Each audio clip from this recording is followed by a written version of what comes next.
got my goggles on, my socks are off. Flying through the hallway like a disco moth.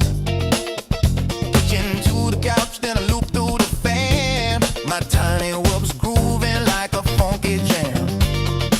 I dip through the doorway, spin by the cab, bounce off the toaster, yeah, I meant to do that. Neighbors knocking, saying, what's that sound? It's my brush motor soul train getting down. Flying through the curtain, dancing on breeze, freestyle funk in my living room with ease. Tiny whoop magic, bumping every wall. I'm the James Brown of flight, can't stop it all. I got LED strobes and a shag rug trail. I'm looping through the lava lamp, leaving a tail. My whoops got rhythm, my sticks got soul. I'm the pilot of the party. On a roll, TV remotes a gate, the lamps a dive. I'm flying like it's 7.5. No GPS, no rules, no shame. Just a funky little quad in a soul train frame. We fly that flow, grab that gap. No time to nap. Hit that roll. Funk and control. Bounce that wall. We fly it all. We fly it all.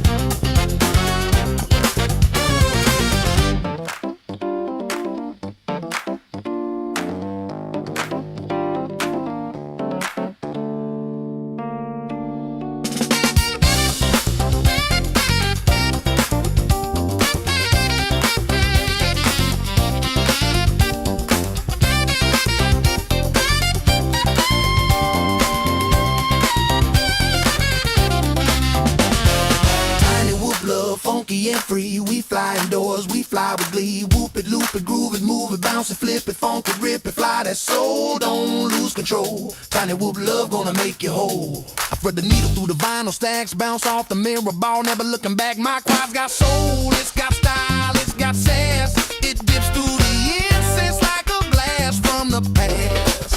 I'm flying figure eights through the lava lamp glow, dodging house plants like a funky pro. My whoops got rhythm, my sticks got heat. I'm the pilot of the party with the grooviest beat. I loop through the hallway, I dive by the broom. I'm the disco ghost in your living room. I hit that split, that's over grandma's chair. She just claps and says, boy, you got flair. I'm flying freestyle with a velvet touch. My quad so smooth it don't need a clutch. From the shag rug to the ceiling fan, I'm the funky little fly with a master plan. The curtains dancing on the breeze, freestyle funk in my living room with ease. Tiny whoop magic bumping every wall. I'm the James Brown of flight, can't stop at all.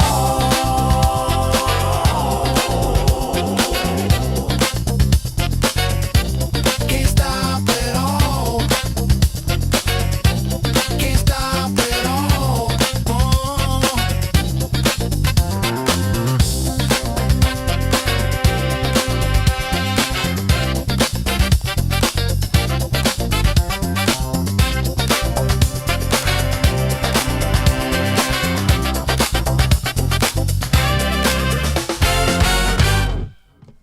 What's up, friends? My name's Aaron Ciotti. Everybody calls me Ciotti. Welcome to Monday Night Q&A. We're going to finish the Baby Turtle tonight, come hell or high water.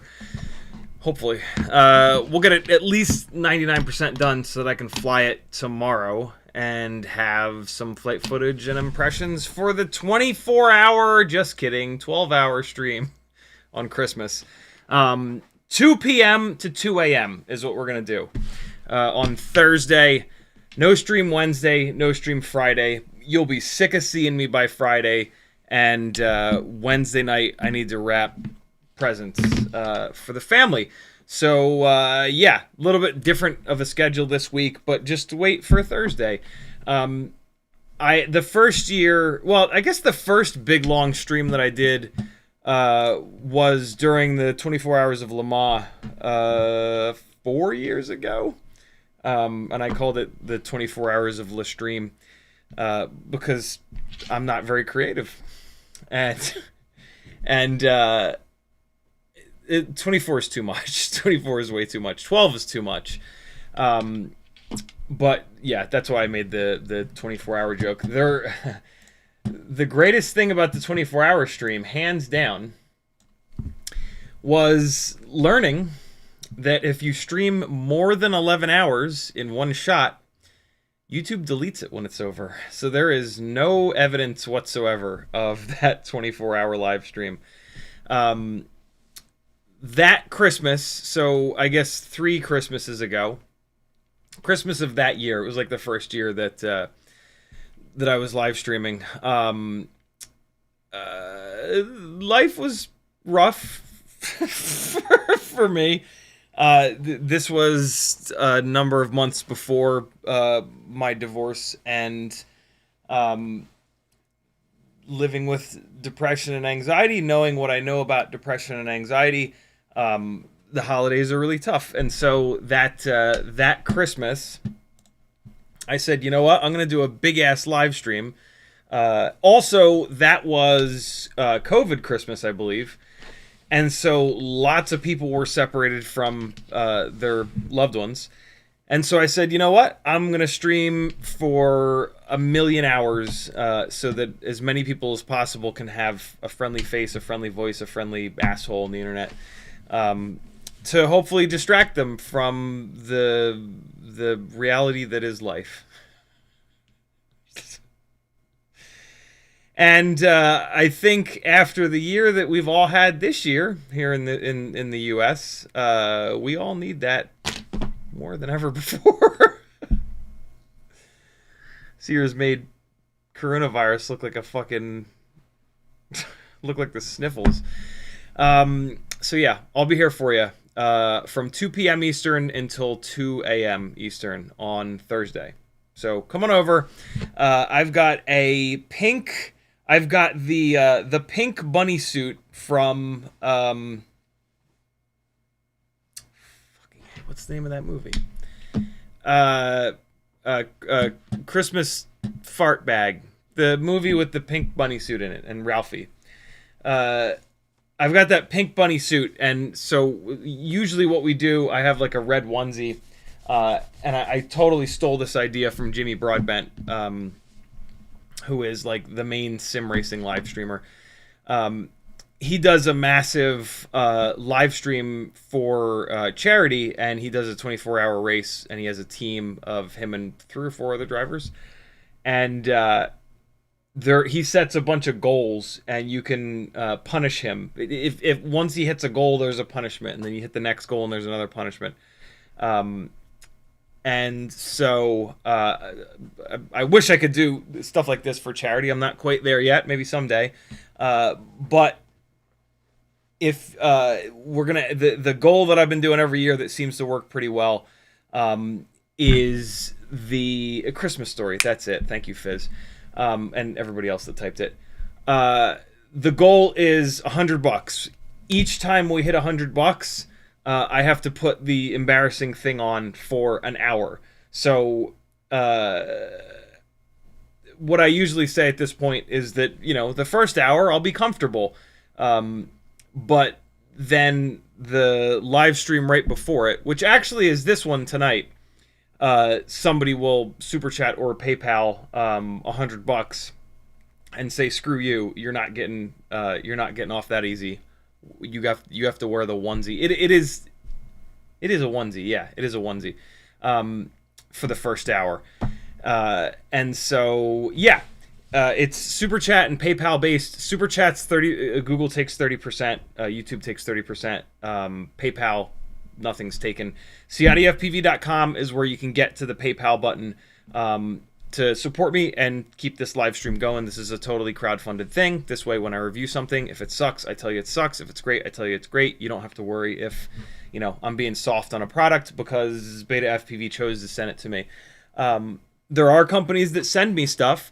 These are companies, whenever a company is interested in sending me something, I explain to them, like, you know, if it sucks, I'm going to tell everybody it sucks. If it's great, I'm going to tell everybody it's great. I'm not going to softball this for you. Sometimes they will then not send me anything. There are a number of companies that still do send me stuff and appreciate the feedback, and Beta FPV is one of them. Newbie Drone's another.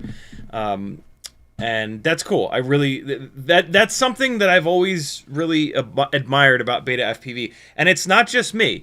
I was actually talking to Spider Sugar at Castle Crash this year, and he said the same thing. He's like, I trash on Beta FPV stuff, and then they just send me the next thing. It's very weird. I'm like, yeah, sometimes I do too when it deserves to be trashed on. And so, yeah, that's one of the things I've always kind of liked about Beta FPV is that they're not afraid of that.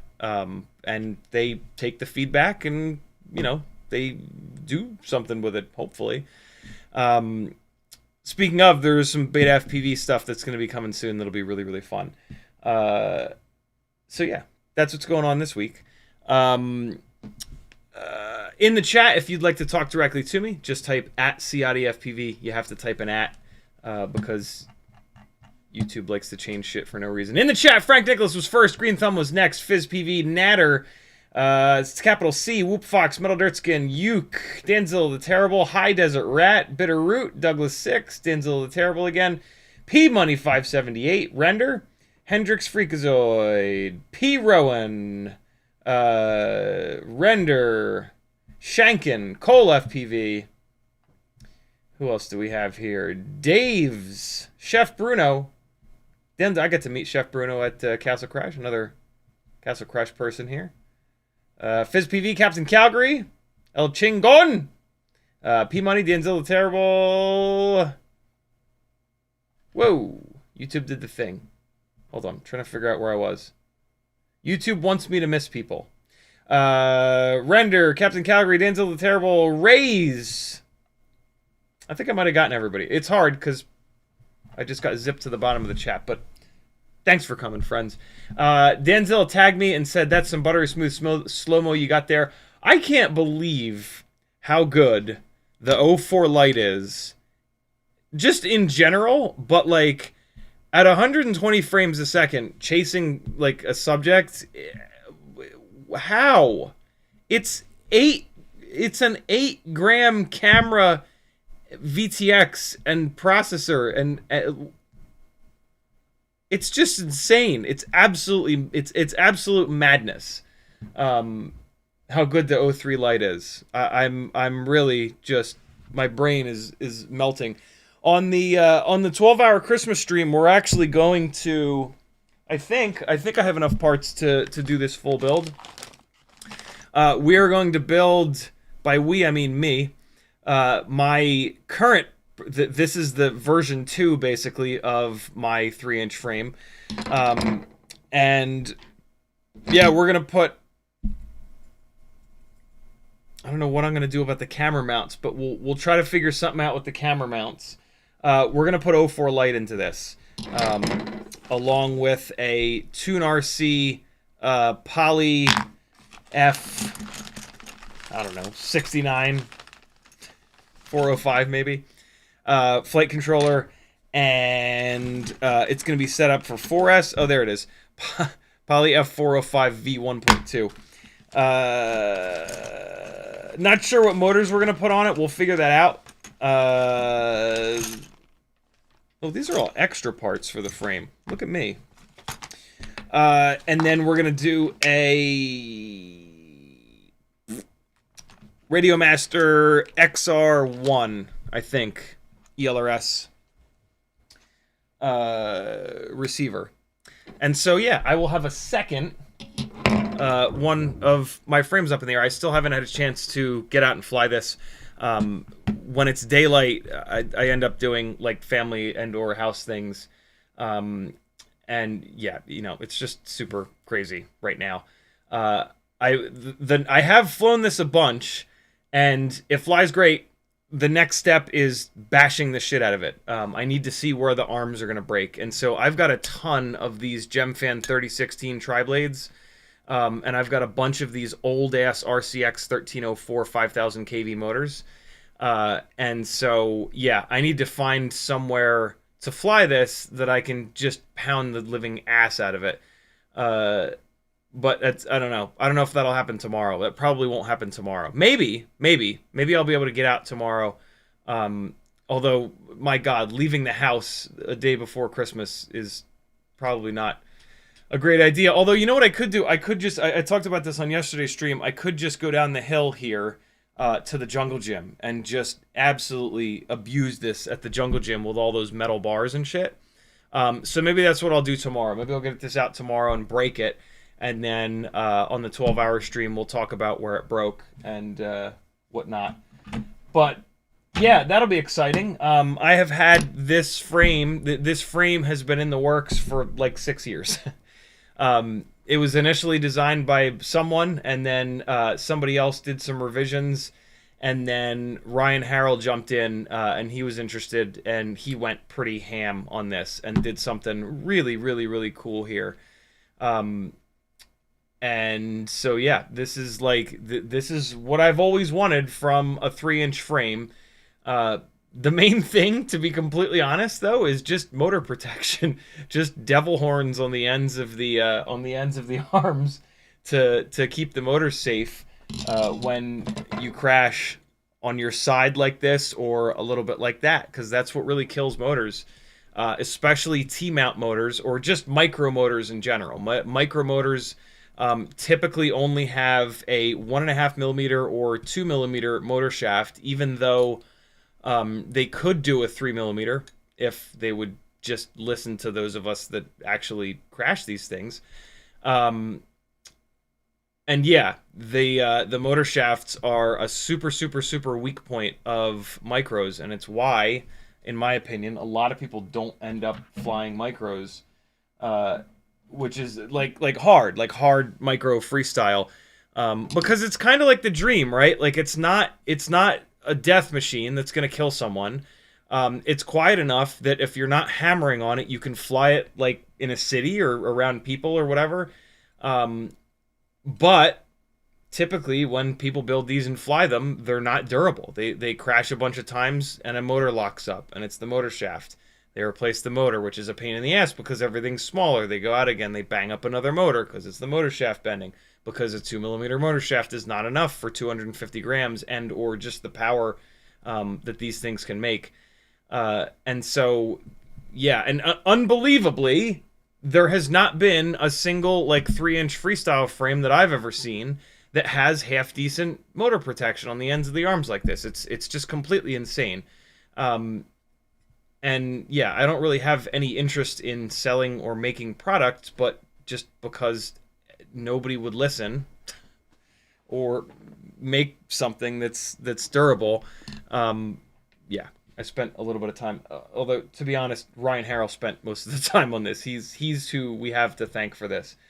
So we'll see. Yeah, once I smash the hell out of that one to see where it breaks, and then this one, which is slightly different. This one will be mainly testing like HD, the 04 Lite, to see if we have any weird jello issues or any weird harmonics or any weird shit going on with the frame that would give it like jello essentially in an HD feed. At that point, you know, we'll know if there's any weak points. We'll know if the arms need anything kind of changed to eliminate some kind of a weird resonance that there probably isn't. These are really stout arms, but you never know. You have to build them and fly them. At that point, I'll figure out what to do. Ryan has a little CNC. He can probably cut a couple of them, but I don't think he would want to cut like 20 or 30 of them. So I will find a spot that can cut this carbon and figure out if I want to have them package it up with the standoffs or whatever, or if I just want them to send it to me and I'll find a source for standoffs. There's going to be 2 versions, I think. The split base plate version here, which is running I think it's a 5 millimeter offset difference. I want to say these are 20s up front and then these are 15s in the back.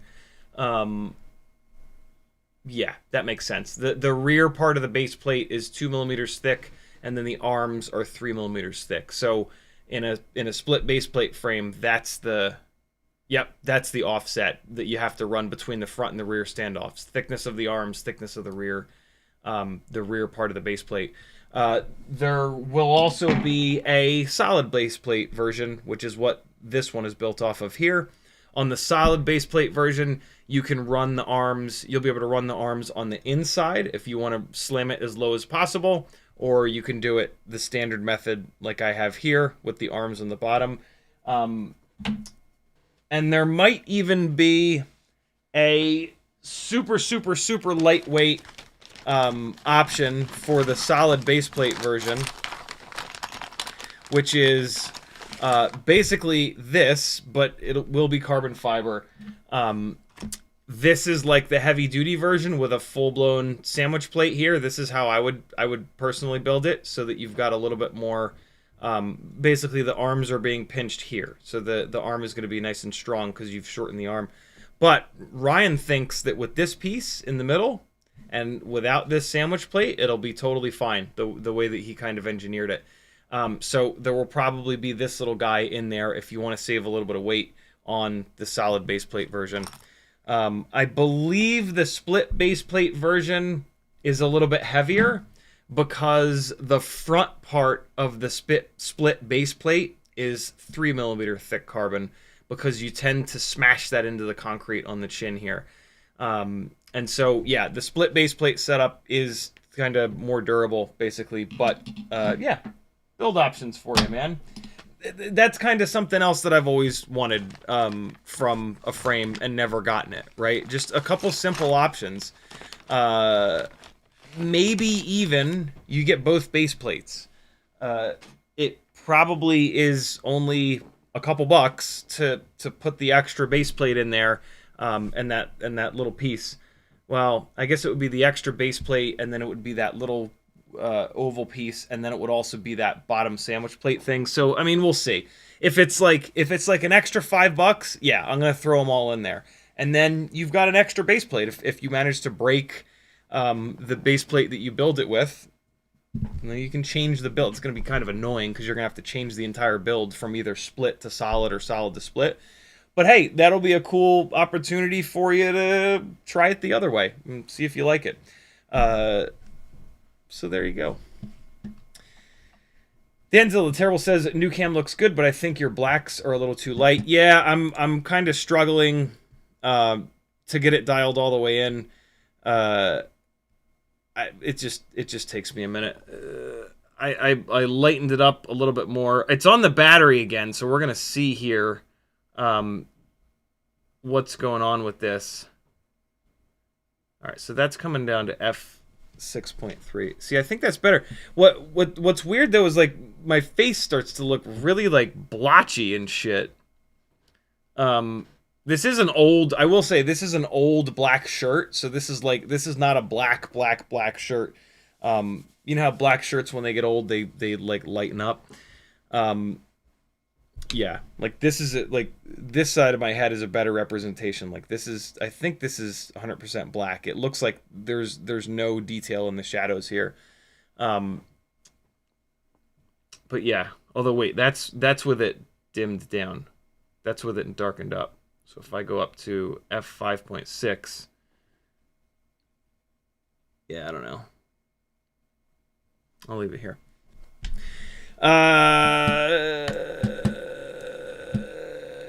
What else is happening? FizzPV says, a Christmas story, you'll shoot your eye out. Raze says, what's up? Yamasaur says, doesn't Ummagawd have 3mm internal motor shaft 1605s? He does. I wonder who may have screamed and yelled enough for him to have done that. I didn't actually need to scream and yell at all with Tommy, because he has always kind of respected my opinion when it comes to micros and listened to what I've said. I met Tommy at Quad Camp Atlanta 8-9 years ago, and he contacted me when he was doing the Acrobrat, and we talked a lot about it, and I was very lucky to have been involved in the in that project, and then the Acrobrat 2 and the Hype Train 1507 motors. We talked about those. He'd sent me samples of them, prototypes of them rather. And so yeah, when he did those, it was a little after the Acrobrat 2. He said to me, like, what would be the ultimate micro motor for like a 3-inch hardcore freestyle setup? And I said 1505 or 1506, or this was right when the X-Nova 1804s came out. And I said, I really like the 1804s, but it's a little bit too wide. So maybe like a 1604 or maybe a 1505 or a 1506. But I said, unquestionably 3mm motor shaft. I was like, it doesn't matter the stator size as long as there's a 3mm motor shaft. And so when he came out with those motors and it had the 3mm shaft, I was like, holy shit, thank God. Unfortunately, the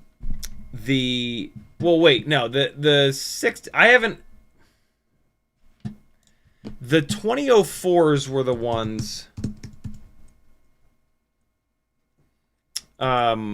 The 2004s were the ones that that threw the bells. I don't think I've actually run his 1604s. No, I have not, and or 1605s rather. I have not had a chance to pick up a set of these 1605s, mainly because I can tell that they're made by RC and Power, and they have the exact same little hub to bell setup here as the 2004s, that had a lot of issues with slipped motor shafts. But also, I just haven't been flying micros all that much over the past bunch of years. It was a lot of tiny whoop stuff. See, this is this just looks exactly the same here, and that just kind of scares me. At some point, I will snag a set of his 1605s. Although, you know, the other reason is this funky mount base. This mount base and the direction that these wires come out on a normal frame is really annoying because they come out at a 45-degree angle. They come out at a 45-degree angle. This is perfect for his frame, and I do have a 250 over here, but I don't really fly it all that much because the shortest arms you can get for it are 4-inch, and that's too big. I don't want a 4-inch setup. I want 3-inch or 3-inch sub 250. Well, 3-inch 250 grams or 3.5-inch 320-ish grams. Those are the combinations that really fly the best. And yeah, these motors just, I forgot about that. I forgot about that wacky mount base that he put on here. That, yeah, it kind of only works on the 250. He says here Grinderino that, oh my God, I didn't even realize the extra set of holes on the Grinderino. Oh, but see, my Grinderino has the X-Nova motors on it. Oh man, it's really hard to... Son of a bitch. I don't know what I thought these extra 2 screw holes were for, but it didn't occur to me that it was for his 1605s. Well, the X-Nova 1804s have a 3mm motor shaft. So the fact that his 1605s also have it, it doesn't matter to me. Oh, yeah, okay. So, well, hold on. You want to watch a grown man try to convince himself to buy something? Just, I'm literally doing it right now. So these X-Nova 1804s are the best micromotors that I've ever run. Super durable, great power. X-Nova makes really good quality motors. They're just a good quality motor. but they're a little bit lower of a kV. They're 3,500 kV. When you pair them with these giant Gemfan, what are these, 3630s? 3630s, they make great power. This thing is fantastic, just exactly as it is right here. I actually really like the fact that these Xnova 1804s are an M5 nut motor, because it's easier to deal with than T-mount, right? Like, T-mount is just kind of annoying if we're honest with ourselves on a heavier rig. Twice as many screws to screw in or remove.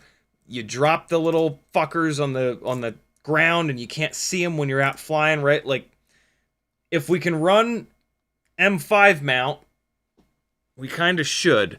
And so it's real difficult, maybe even impossible, for me to take this thing off of these Xnova 1804s. Again, especially because with these propellers, this makes plenty of power. But hold on. Let me just try one more time to convince myself. Now that I know that these motors will go on these Grinderino arms. What are they? 3,800, right? Yeah, so they're a little bit... Yeah, see, so like... I told Tommy, I was like, 3,500 kV is not enough. I think 4,000 would be a better number, or maybe even 4,500, and he was like, ooh, that's a lot. And so he kind of met in the middle here. Is there another kV? I think it's just this one, right? Yeah, it's just this one. I've heard really good things about these motors from like a power standpoint. I haven't heard anything about these motors from a durability standpoint. They're probably fine. I would assume that that they learned their lesson from the 2004's slipping shafts and throwing bells all over the flight fields and or bandos. But yeah, this is T-mount. I pulled that propeller off because I wanted to see if it was... I kind of knew because it was a Gemfan prop, but I just wanted to confirm that it was a Gemfan prop that had the dual mounting. So I would still be able to use that prop, but I wouldn't sort of be forced into using that prop because these are 3,800 kV. The fact that these are 3,800 kV will open the door to a bunch of other 3.5-inch props, which is really nice, but it's T-mount. So I'm unfortunately still not able to convince myself to get a set of these motors, but you should. If you're in the market for a Grinderino, this is a great set of motors. So are the Xnovas. But these are purple. And they're from Tommy. And that's as good a reason as any to buy them. You know? So, yeah, the Aerolite 1605s are probably great. I wish that I could talk myself into buying a set of them, but, you know, that's like $88, $89. And those Xnovas are just insanely good. So, yeah, there you go. If for some reason you can't get the Xnova 1804s, though, and you're doing a 3.5-inch rig, for the love of God, buy these. Well, if you're doing a Grinderino frame. If you're doing any other frame, this motor, just having the wires come out like that, it's just not going to work. So, yeah, there you go. Good call. I forgot about those motors. FizzPV says, would be happy to swap my JB 3-inch parts to your frame. Very cool. Benny Bravo says, is it true the FCC just banned virtually all components, flight controllers, receivers, transmitters? Yeah, it looks like they're trying to do that. I don't know. Joshua just talked about it a bunch. Ian has a video out on it.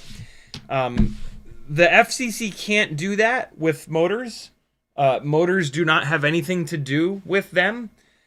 So Joshua was talking about, like, it feels like they almost had AI write the fucking thing, which wouldn't surprise me, with the amount of fuckery that's gone on this year. So yeah, I don't know. It's pretty insane.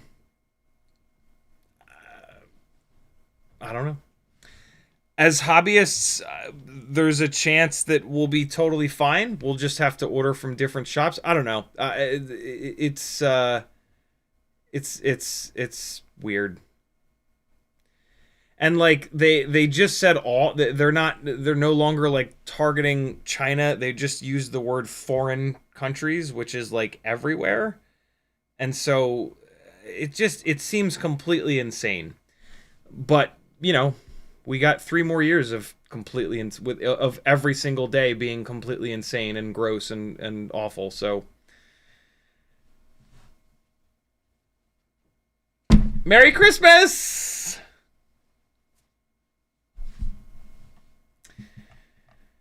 Gamehead Arrow says, what's up? Render says, could be your gamma. Gamma is typically a monitor adjustment. Cameras usually function off of exposure, and or shutter speed and or aperture. But yeah, Gamehead Arrow says, don't know if you saw my Discord DM, but there's a fat boy version of the Pocket Dock that fits larger frames and canopies. The slim ones I sent you are for the Air/Lite AF frames. Yep, we talked about that on, what's today, Monday? Yeah, we talked about that on yesterday's live stream. Thanks for sending those again. Gamehead Arrow, they're pretty cool. Talking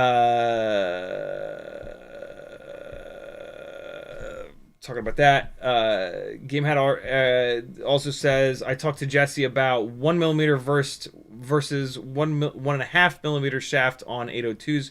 Curious if you would agree with him that people are bending shafts due to some behavior versus actually in a crash. What do you mean by some behavior? Due to some behavior. I don't know what that means. To me, my motor shafts bend during crashes. Yeah. I build these things. I put a set of props on. I crash the living shit out of them. The motor shafts get more bent the more I crash them. Doesn't matter if it's an 802 or a 702 or whatever. A build with 802s is going to be heavier, so it's going to crash harder, and so it's going to be even worse. 1mm motor shaft is just not enough. You know, in most of FPV, the thickness of the motor shaft is not enough, and that tends to be the thing that fails the most often.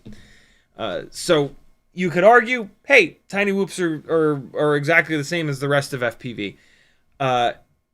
Here's why that doesn't work for me, though. Below the bell, all of the brushless tiny whoop motors that I've ever seen, which is kind of all of them, it's a 1.5mm motor shaft. And then at the bell, you can literally see it. It goes from 1.5mm and it necks down to 1mm. And that's just total and utter madness. And like, it doesn't even matter why the 1mm motor shaft bends up above the bell. It shouldn't exist. It shouldn't be 1mm unless and I'm sure this is not what happened, but unless the motor manufacturers all got together and said, hey, let's make it 1mm so that they break these and then they have to buy more motors. I'm sure they didn't actually do that. They just, in the brushed motor days, it was a 0.8mm motor shaft. And so when they went to brushless motors, they went, hey, 0.8, let's go up to 1mm. And that was it. And there was no, you know, like, but yeah, there's absolutely no reason to have a 1mm motor shaft when right below the bell it's 1.5. It might, and you can also see that on the 1.5mm bells that you can buy from Weebleed. It's just 1.5 mil all the way through, and it never bends. You know, even on a powerful tiny whoop or even on a heavier tiny whoop with a 1.5mm motor shaft, the motor shaft never bends, and that makes them way more durable because that's the main thing that fails. And so yeah, I don't really care why it's happening. All the props and motor shafts should have been 1.5 millimeters from the get-go. You know, they weren't, and now here we are. We've realized this now. It's more than just me that have realized this, and so the manufacturers should fix this shit. You know, we have a bunch of 1.5 millimeter motor shaft motors available, and we even have bells available. Now we need the prop manufacturers to follow suit. It shouldn't be long, though. I can't say anything, but it shouldn't be long. GameHat says, Grinderino has a basher frame and only 2 motor screws as a recipe for bending the base relative to the stators. Even on 4-screw motors, if you only use 2 screws, you can bend the base. Yeah, maybe. I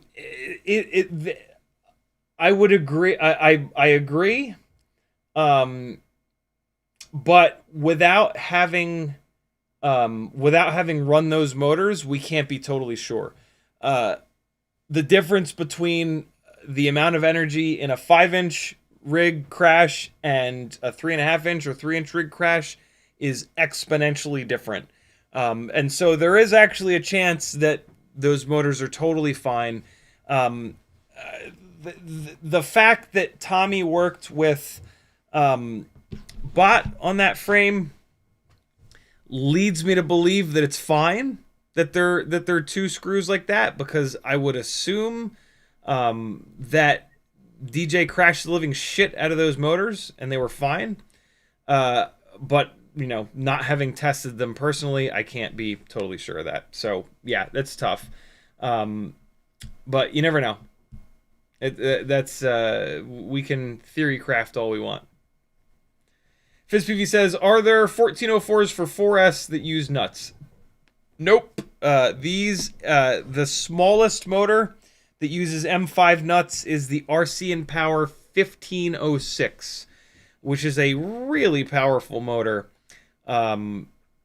It's incredible that they still sell it. And I had a set a long time ago, back in the days of like Betaflight 3.5.7. And I could never tame those motors down enough. I could never get a tune that was good enough on them. They're very notchy motors.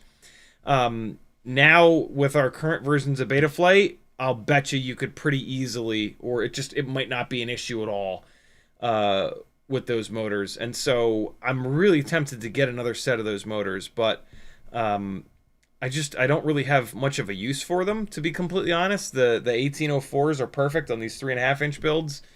And then I forget what the KV is. I think they're too low of a KV for a 3-inch build. 1506. Hold on. Yeah, see, 3800 KV is like it's. Oh no, they do have a. Oh wait, no, that's a 1507. You don't want that. 1506. Here we go. That's kind of the other problem with a 1506 is it's a motor size that's 6, 12, 18. It's like 2.5 to 1. I would love it to be a little bit wider and maybe not quite as tall. But 4300 kV, that is actually enough. So yeah, I mean, 4300 kV on a pitchy 3-inch prop like the Gemfan 3052, that would make a ton of power and have an M5 nut. So that would be a good motor. At some point, I will snag a set of those because they could be really good, and they come in that amazing pink and blue combo. But I got to get through some of these other motors that I've got. I've got a whole bunch of these Toka 1505s that I need to get through that make amazing power on 3-inch setups. The problem is the motor shafts slip, but I have a bunch of them, and sometimes the motor shafts don't slip, so I need to just get out and fly more, crash more 3-inch freestyle. GameHat says, what carbon frame and motors would you recommend for a 2-inch 2S AIO15 small batch bind and fly? The Baby Turtle, I think. I'm really happy with this little 2-inch Baby Turtle V7. This thing is pretty awesome. And yeah, 2S rocks. It's actually really good on 1S too. I'm constantly tempted to move this back to 1S, just for the sake of doing it. Well, also to use these 4 1S batteries that I've got with little BT 2.0 leads sticking out of them. But 2S is better in every way. But yeah, the baby turtle frames are awesome, and you can actually just buy them and then they show up. Unlike the that 2.5-inch frame that everybody talks about, the Caillou Mini, the vaporware frame. Render says 1605. I love them. I fly them with the HQ 3.5 by 3.5 by 3.5. 3.5 by 3.5 by 3.5 propellers. Frank Nicholas says it is not true that the FCC banned anything. The FCC can deny FCC approval, right? For classes of products, but not banned products. Most of FPV is not currently FCC approved. Yeah, and that's what Joshua and Blunty talked about. Look, if you have any interest in all that, just watch the first half hour of Joshua's live stream from 2 hours ago. Him and Blunty know way more than me. Blunty is very tied in with the FPV Freedom Coalition, and so those are the guys that you want to listen to, not me. But yeah, I don't know. It's I have a feeling that we're gonna be all right. But it's just gross. The whole thing is just gross. But, you know, every single day has been gross this year. So why should our hobby be any different? Gamehead Ariel says, do you push your props all the way down on the bell or leave them near the top? I push them down all the way, which is the best thing that you can do to try to not get bent motor shafts. If you don't push your props all the way down, you might as well just grab your motor shaft now with a pair of pliers and just crank it and just get it over with, bend it, break it off, because that's what's going to happen. If you push the propeller, so like this is the, all right, so this is the motor shaft, and then this is the bell of the motor. If you push the motor shaft all the way down here, you've got like this much of the hub here that's going to be pushed against that. So when this thing side loads from all the crashes, it's much less likely to rotate up and try. It's still gonna bend the motor shaft, but the best thing you can do is just to mash them all the way down. Here's the problem though. Mashing the propeller all the way down against the bell, if the propeller has not been drilled out with a 0.99 millimeter or 1.47 millimeter drill bit, like I sell in my Etsy store, when you remove the propeller, you're going to bend the motor shaft. It's actually one of the things that I've realized that I absolutely love. So I broke my my clone popper tiny whoop propeller remover. I broke another one the other day, a couple weeks ago. And I haven't gotten a replacement order in yet. So I've been using these Propodiles that I include in every single shipment that I send out. So like if you win one of my giveaways the first Monday of every month, you get one of these. If you buy anything from my Etsy store, you get one of these thrown in. These are actually the safest way to remove a propeller, because the motor shaft goes in here, and then you run this under the propeller, and then you hold it up like this, and then you pinch like that, and so your propeller is in here, and then the motor shaft is going straight up through the nice little pocket here, and then you just pull straight up, and when you pull straight up, so your propeller is clamped to the motor shaft here, right? The motor shaft has one C-clip on the top, and it's got one C-clip on the bottom. You start pulling really hard on this. You wrap the thing around. You start pulling straight up on the propeller. Yes, you're pulling up on the propeller, but the propeller is gripping this motor shaft really hard.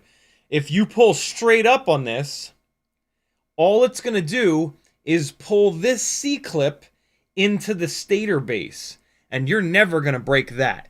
And so these are actually the absolute best possible way, safest possible way. They're not the quickest, but they're the safest way to pull propellers on tiny whoop motors, and they will legitimately prevent you from bending your motor shaft.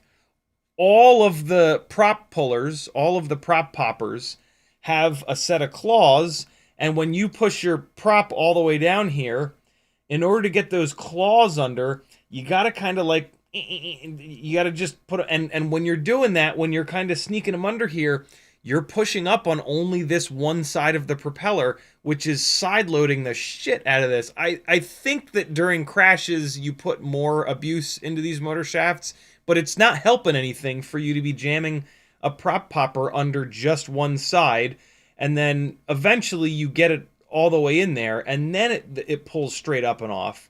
But the process of getting those forks in between the propeller and the bell is rough. And you can't just not push the propeller all the way down. If you leave the propeller up a little bit, if you leave a little gap here, it's going to really try to bend this motor shaft a lot more violently. So, yeah, man. Propodiles, bro. Do not twist the Propodile. When you're pulling a propeller off, pull it straight out and off. Don't twist. The motor shaft... The motor shaft is laser welded in here under the C-clip to the bell. If you twist, you can very easily break that laser weld. So just pull straight up and off, and then all you're doing, the only energy you're putting into the motor is you're pulling on this motor shaft, which is pushing on this C-clip, which is pushing on this stator base. That's never going to fail down there. So, yeah. I just kind of thought the other day when I was using the Propodile, I was just kind of like looking at it and thinking about it. I was like, wait a second, this is legitimately the safest way, which is pretty cool. Frank Nicholas says gamma does apply to cameras, all digital imaging. Sure, we just typically don't use the word gamma in photography world. I did photography was my main hobby for most of my 20s and into my 30s. I have easily tens of thousands of hours dumped into photography and image editing. I've got, hundreds of thousands of images on an old website. So I have a decent idea of what's going on in the photography world. But yeah, I mean, the word gamma, it just essentially refers to brightness without getting too deep into the weeds. It's just on cameras, they almost never use that word, which is all I was saying a minute ago. GameHat says, I think the behaviors Jesse mentioned were how people use prop poppers and not bottoming out props, leaving some open shaft below the prop. Sure, yep, absolutely. But I have always not done those things and been very careful when using the prop pullers. And I still, the long and short of it is that I've built many tiny whoops with brand new parts, brand new motors, brand new props, brand new frame, brand new everything. I don't change props all that often. I fly them around a bunch before even changing the props, like using the same propeller that's on there with the prop pushed all the way down. The motor shafts get bent. So it's a combination of all the things, in my opinion. But a 1.5 millimeter motor shaft on a tiny whoop motor would fix all those issues. There is no reason for a 1 millimeter motor shaft. There is no benefit. Plastic weighs very similar to what metal weighs in that tiny little bit of extra metal there that's all the way on the inside of the propeller. So I don't want to hear the argument, oh, the 1 millimeter motor shaft's going to be lighter. That's nonsense. It's dead center in the rotation, and it's just, no. It should have never been a 1 millimeter motor shaft. It should have been a 1.5 millimeter motor shaft from the jump, and then regardless of what's bending them, we would not be bending them. So yeah, we need the prop manufacturers to get on board, and then the motor manufacturers to, although Happy Model has been very good. Happy Model has 1.5 mil motor shaft bells for, I think, all of their sizes of motor: 702, 802, 1002, 1102. So, you know, the motors are there for us. We just need some better propellers. FizzPV says could be for 4-inch. I assume that you're referencing the 1506 motor. 1506 is just barely big enough for 4-inch. Not quite though. 2004 is a better option for a 4-inch propeller. Uplift FPV with a $5 super chat. He says, "Happy holidays, everyone." Thank you, brother. Much appreciated. Yukon FPV says, "I snagged a set of those 1.5 millimeter 702 40,000 kV to beat up." Very cool. You're gonna dig them. Game Hat says, "I haven't kept up with the turtle streams. What motor do you like on those?" There's a lot of different motor options. 1002, 1102, 1003, 1103. Those are the right ones, though. And then with 2-inch bi-blades, you're going to want 15,000 kV. On tri-blades, you're going to want 10 or 11,000 kV. Jimmy the Cow says, "Just got to the stream. Let's see this water slide stickers." Natter FPV says, maybe it's Nader FPV, "What about the grappler off of Weebly? That would that bend the motor shaft?" It would not, but unfortunately, it's probably never going to come back in stock. That I actually did a live stream a couple months ago saying this is the best of the prop pullers, and it was that. But then it went out of stock, and I believe that at some point Jeff told me it's probably not Jeff being Zotek from Weebleed. I believe he told me it's not going to be coming back in stock. I've had...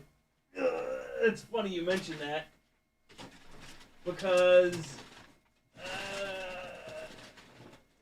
oh, man. Ah! Ah! Hey, here it is. Don't mind me, I'm just digging through the garbage. I've had... so my grappler broke, and it broke with the four-prong version of this on it, and I couldn't get it off, and so I threw that away. I've had this just sitting here on my desk for months, like kind of wishful thinking that this thing would come back, because I really did like it. But I literally just yesterday threw this into the garbage can. I've just kind of gave up. To be completely honest, though, the grappler isn't really any faster than this. And so... and this is just nothing. You fold this up, you fucking put this in your pocket, right? Like, you can print 50 of these. You can, tell me you want me to send you 50 of these, and I will. Probably not for free, but this just works. Like, this solves one of the biggest problems. It is absolutely insane that this ridiculous thing solves one of the biggest problems in FPV. Like, how did no one do this 2 years ago? It's just absolute madness. Chris Rennie designed this, and it's just super fun. It's hysterical. It's got the greatest name ever. It works beautifully. Incredible.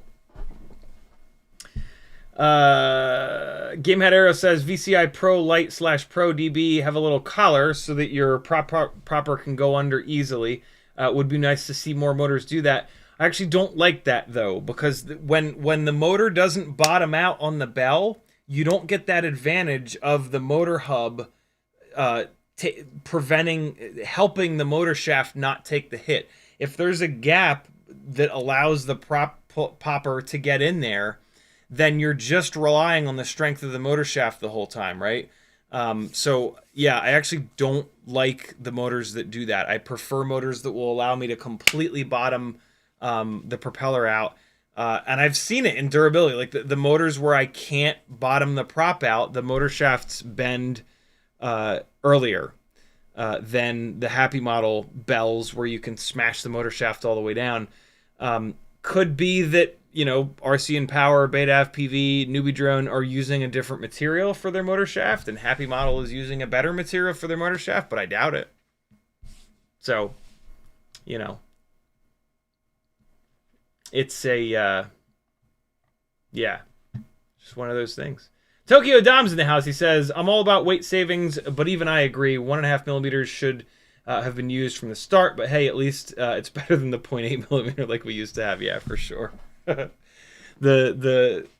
it's super funny to look at brushed motors and be like, oh my god, that motor shaft is like nothing thin. But you know, back then the brushed motors had so little power that like it was hard to generate enough energy in a crash to hurt the damn thing. So I feel like the motor shaft bending got so much worse when we started getting these high kV motors that made really good power. Good problem to have in one way, but Gamehead Arrow says, get that back out of the trash. I'll send you my grappler. It'll just break again. I think the reason that it'll never get made again is because the way that it's printed and with the layer lines, every time you use it, it's trying to separate those layer lines. And I think that they all just sort of eventually break. To be honest, I've gotten used to using this, and I'm quick with it now. The grappler, like getting those little hooks around the propeller sometimes is kind of difficult. I sort of started to get the hang of it right around the time that it broke. But yeah, I'm unbelievably happy now that I've used this a bunch more, and I'm getting used to the process of like putting this down here and then just getting my fingers under here to pop them back up. Like, that was it. I just did that. Like, I just got these wrapped around, and now it's here, and that's it. Like, that if you use this a bunch, you get quick enough with it, and that's kind of all I care about, is because the force that this applies to the motors, it's never going to wreck the motor. And so the only thing that matters at that point is how quick it is. And the grappler is not any quicker than this. And so it's like, you know, why am I going to have this big gangly thing when I can just have this silly little flat thing that I put in every single bag, every single place. I have one in the car, you know, like I'll leave one at the RC drift car place next time I go. I appreciate it, Game Hat, but yeah, hang on to that grappler. Yamasor says the grappler is in stock right now at Weebleed. He has 79 red in stock. Okay, I was wrong. He did tell me at some point that it was not probably, I guess he said it was probably not going to come back in stock. There's nothing wrong with the grappler. It works really well. It's my favorite of the prop pullers. But again, this is all you need. Sorry to take sales away from it. It's great. Don't get me wrong. It's great, but Propodile, yo. FizzPV says, the ones you've sent me are the only thing I've used. LOL. Nice. GameHat says, then get that back out of the trash and send it to me as a spare. Done. I feel terrible throwing it away. Because it's like someone obviously like made this and like screwed these screws in and like cut these little bits of wire to the exact right length. Like somebody put time into this. And it's just been sitting here, but I lost my my will to live with it. I'm glad that they're back in. It's the least damaging of the prop pullers, because the pin pushes down on the motor shaft itself. So the pin of the grappler pushes down on here, and then the little loops pull up on the prop. And so technically it damages the motor less than this, because this puts energy into the motor shaft and it pulls against this C-clip. But here's the thing, this C-clip is never going to fail. And so, like, sure, technically the grappler is less damaging, but the prop, you're never gonna screw this up. You know what I mean? So either one of them.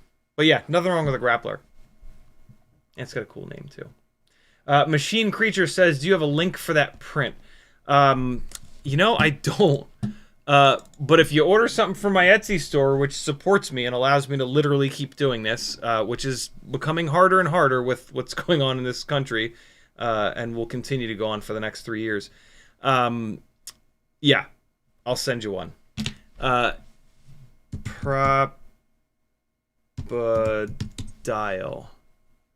If you search Propodile on Google, you'll find it. Propodile. It's all over.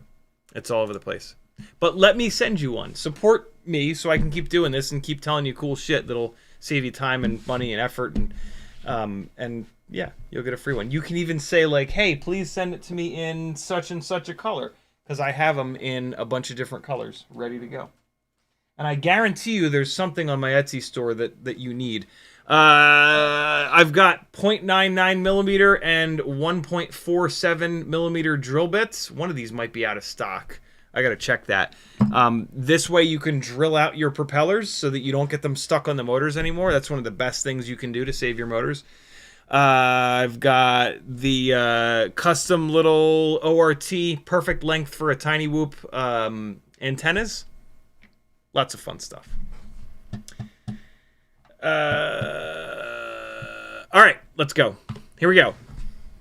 I can't believe I just said let's go. God, I hate myself. This is the...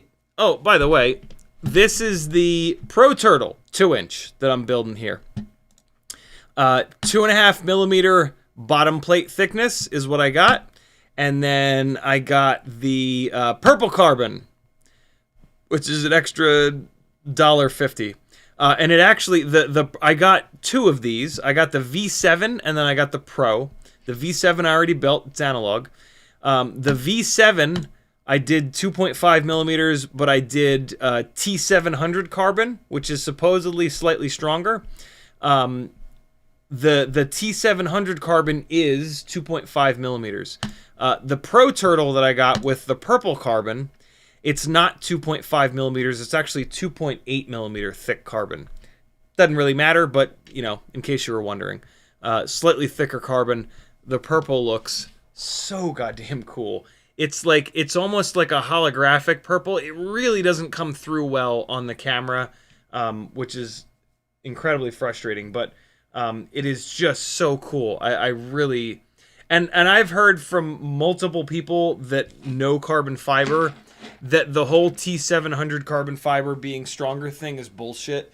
Like in like a motorsport application or something like that, sure. But for FPV, apparently it really doesn't matter. Harry Hyder watched the first half an hour of Joshua Bardwell's video. Him and Blunty talk about it. Blunty is on the FPV Freedom Coalition, so he is very, very, very dialed in. Those guys covered it. Metal Nerdson says, I got the 250 in purple. It's kind of a wall hanger, but sure looks nice. Yeah, man. I've always wanted to get the colored carbon fiber, and I never did.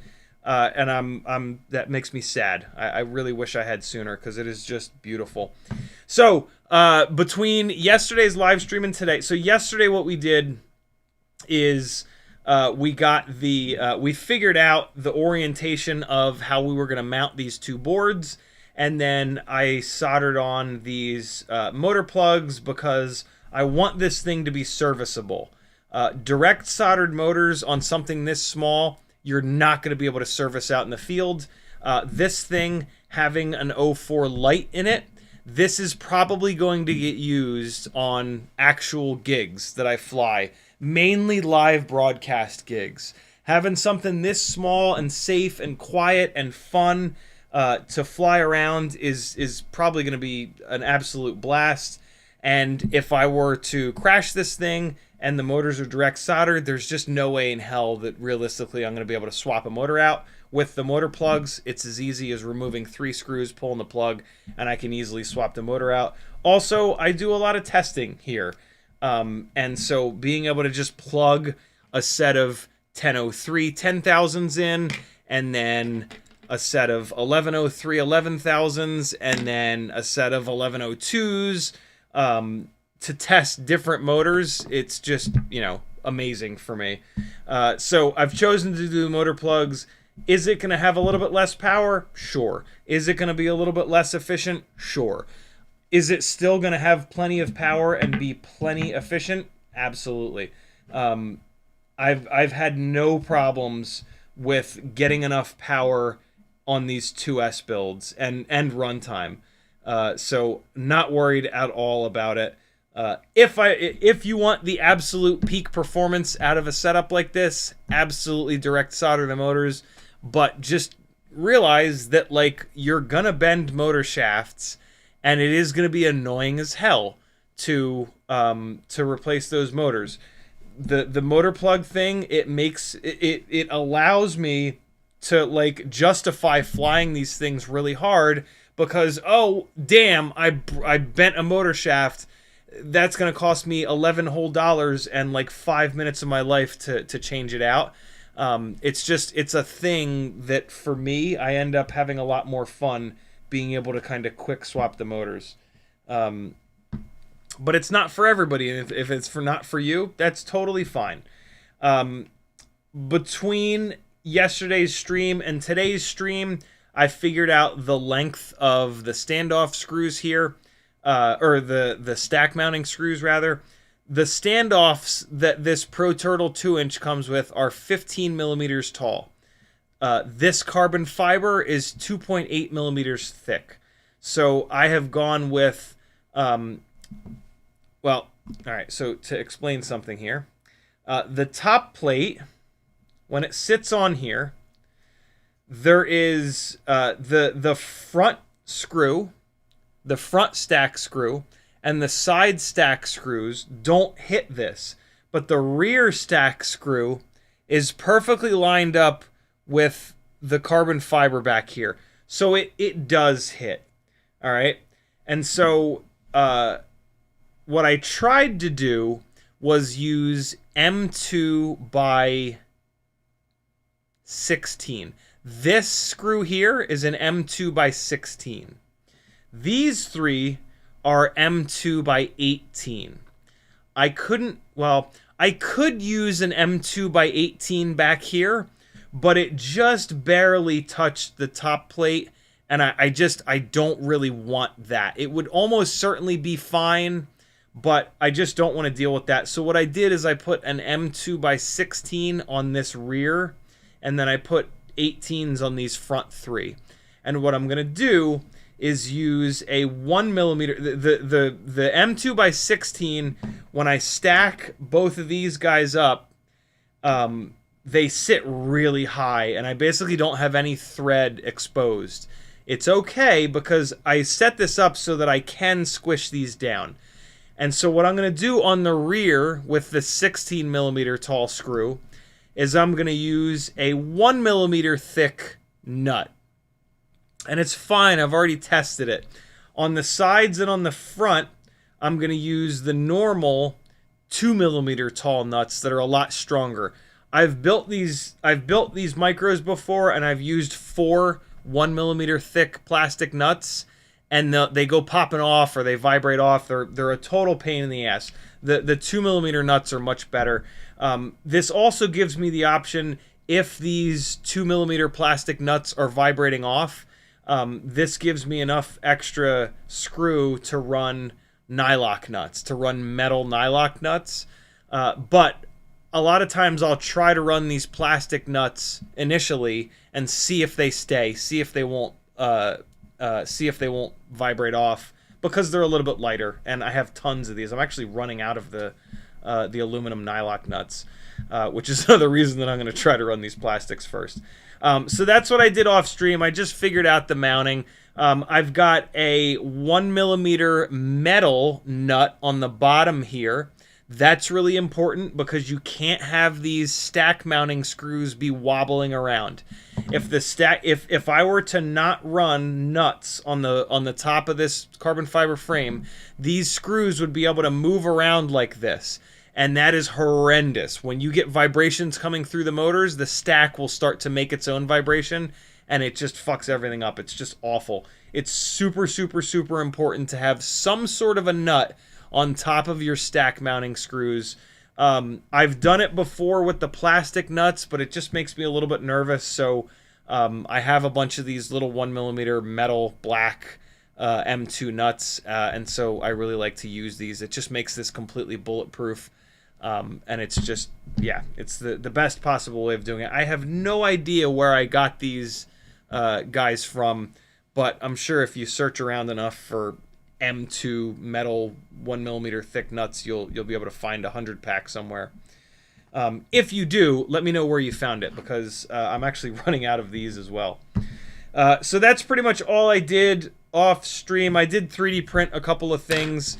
I 3D printed a red camera mount for this and got the camera thrown in there. The next thing that I need to do is solder on the battery leads to this guy.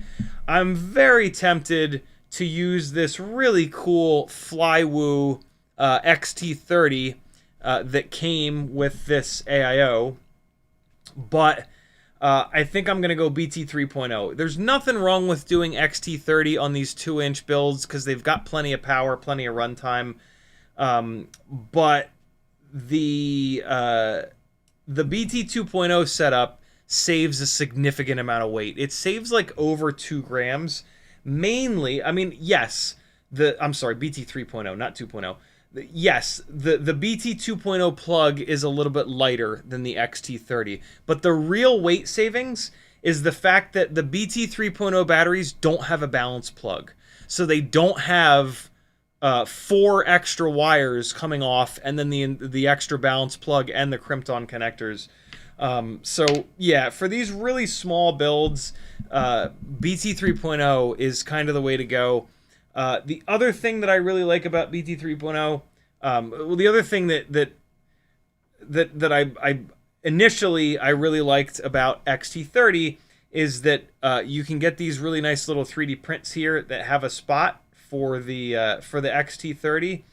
I usually don't like this method. I usually don't like having the plug captive like this, but on these tiny little builds, it's actually really nice because we're not running like a Velcro battery strap on these. Usually what I like to just have the battery lead hanging out and then I tuck it inside the battery strap and Velcro it down. But on these itty bitty little builds, it doesn't really make much sense to run a battery strap. And so with the BT 3.0, believe it or not, it just pops right in here and it sits in here completely fine in the XT30 slot. And then it's actually kind of nice that it has the 90-degree here. The problem with the XT30 is that the wires come straight out the bottom. And again, on an itty bitty little build like this, you've got this giant set of wires hanging out the bottom, and then you gotta like try to bend it up, and like it's too much, man. The BT 3.0 90-degree is so cool. It tucks perfectly out of the way, and you end up, it's exactly what I did on the V7 build, and you end up with this incredibly clean little setup. It's the shortest possible wire run to the AIO, so it saves weight here, and there's just nothing to get hung up in the props. It's just really, really nice. The only issue with it, and this would be an issue with the XT30 as well, is that the prop comes really close to it. But all you have to do is just push it. Like every once in a while, this will get pushed to the side like this. Wow, this one has like memory now. I might have cranked this a little bit tighter, but if this little back piece rotates a little bit, you can kind of see it's off to the side. If it rotates this way, when you arm it, you'll hear the propeller hitting the battery lead, and then you just pick it up and you just push this guy over like this, and then you're good to go. There is a version of this rear piece with the XT30 in the rear, but again, just pushing this over a little bit, this works totally fine, and I like the way that this is. It's a short, having the BT 3.0 in the rear, it's a longer run for the battery, and on some of these little BT 3.0 batteries, the wires are really short. So this is the way to go. Have it on the side. It's a really short run from the battery. It's just beautiful. It's perfect. All the wire runs are as short as possible. It really, really, really tucks everything away, and there's no nonsense. It's just awesome. I've been really impressed with these baby turtle frames and the 3D printed stuff that come with them. So let's get this battery lead figured out here. So in the interest of these wire runs being as short as possible, I'm going to put the AIO into the frame. I'm going to crank just the rear screw down on this top plate. And I'm figuratively going to put the BT 3.0 lead into the little holder, like that, as I almost said Bob Vila, Jesus Christ, as Bob Ross would say. and just make the wire run. Just run these over and see where they need to be. In beta FPV world, white is ground and blue is voltage. And so our pads are here. We've got voltage in the front, ground in the back. So I'm just going to run these over here. Kind of annoying. I'm going to have to cross the wires over. But it looks like the voltage wire is just barely long enough, actually. So the voltage wire is going to stay full length.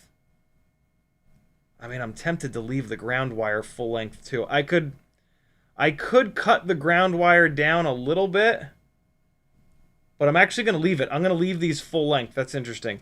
On this Flywoo board, these pads are a little bit farther forward than on the X12, and so yeah, this BT 3.0 doesn't even need to be doesn't even need its leads to be shortened. That's kind of insane. This is the OmniFixo. It is my favorite little soldering setup, although I'm actually not going to use it. This is a silicone mat. The silicone is nice and grippy. More and more, I'm doing work directly on top of this mat. Although, see, nope, I'm not going to do that because this thing is going to move around because of the, well, I could do it on the bottom. I could solder these onto the bottom of this. Nah, soldering them onto the bottom, if I ever had to get in and fix them, it would be a pain in the ass. I'm going to solder them on top. Yeah. Although, let's just check that there's not going to be like a component that's sitting up right against where those are going to be. And so this is how the VTX is going to sit. Nah, we got tons of space. Absolute tons of space on top of those pads. So yeah, we're good. I'm going to solder it on the top. That way it's the most serviceable. But I'm not going to do it directly on the table because it's going to move around like this and drive me insane. So we're going to use the OmniFixo. The OmniFixo is a little bit expensive, but treat yourself, friends. If you're going to be working on these things and you want to do good quality work so that you don't lose, you know, in this case, like an almost $300 build, get some of the right tools, in my opinion. Don't torture yourself. FPV is already torture enough. There are so many reasons to love the OmniFixo. It's just the right size where you can move it around on your desk.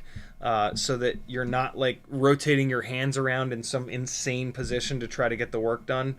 That's kind of what I'm doing right now, is I'm just figuring out what orientation I want to put this thing in. So the leads are going to come off in this direction, and so I want to be able to hold this with my left hand and then bring the soldering iron in like this. The best thing you can possibly do to improve the quality of your soldering is to not get all like twisted up and have the work, move the work to you. Don't move yourself around the work. The other best thing you can do is to get a set of these magnifiers, which will allow you to actually see what the hell you're doing, because this work is small and it's really easy to like. I have up until recently, I've had kind of perfect 20/20 vision, better than 20/20 vision actually my whole life. That has changed in my 40s here, but still, I wish I'd been using this for a lot longer than I have been, because even with great vision, this stuff is still small, and it is hard to see what you're doing, and being able to see what you're doing has a huge impact on the quality of your work. When you take a nice big fresh piece of solder, take your thickest handled screwdriver, wrap it around, wrap, stop towards the end, make a 90-degree angle, bunch it all up like this, and now not only do you have a little handle that you can hold on to, but it'll stand up on your desk. And so when you want to tin the tip of your iron, you just bring the iron down and you pick up a little bit of solder and away you go. I'm going to tin these pads first. I just put a little bit of flux on there. My favorite kind of flux comes in these syringes, and it's flux paste. You can get them on eBay. Don't just get one. I've not found one type of flux to be better than another. I squirted some into these little guys. The flux will keep the heat transfer going nice and quick, and it'll keep everything from oxidizing. Flux is essential. Use it all the time. And so now I'm going to bring the tip of the soldering iron in to get this pad hot, and then I'm going to add solder. This is the ground pad, which it's always going to take a little bit longer, so just be patient. This is a through hole, so some of the solder is going to disappear. That's okay. There's that one. And then here's the VCC, which is the voltage. And there we go. So these are through holes, but I'm not going to use them as through holes because the wires on these leads are already almost too short. And so with a through hole, you can just dump a whole bunch of solder into it like I just did and use it as a pad. That is totally fine. If you can use it as a through hole, use it as a through hole because that's the strongest possible way of connecting a wire. But it's totally fine to just use it as a pad. When you get something out of a box from any manufacturer and it is pre-tinned, it is almost always pre-tinned with lead-free solder, which sucks donkeys. Take it, heat it up, try to get some of that existing solder off of it. You can do that by putting a little bit of flux on it, and then add your own. So put a little bit of flux on here. Hit it with the tip of a clean soldering iron with no solder on it initially. And see if you can get any of the solder off. Some of the solder will just stick to the tip of the soldering iron. That's fine. You're not going to be able to get a lot of it off. You could go nuts and use solder braid, but don't. Just get a little bit of it off. Just pick a little bit of it up on the tip of the soldering iron. Clean the soldering iron off. And now add some leaded solder. So now just take your leaded solder, put your soldering tip below the wire, and then try to push the leaded solder in between the strands. And so now you've got like a 50-50 mix of lead-free and leaded solder. Don't spend too much time on these. You don't want the solder to trace down the wire.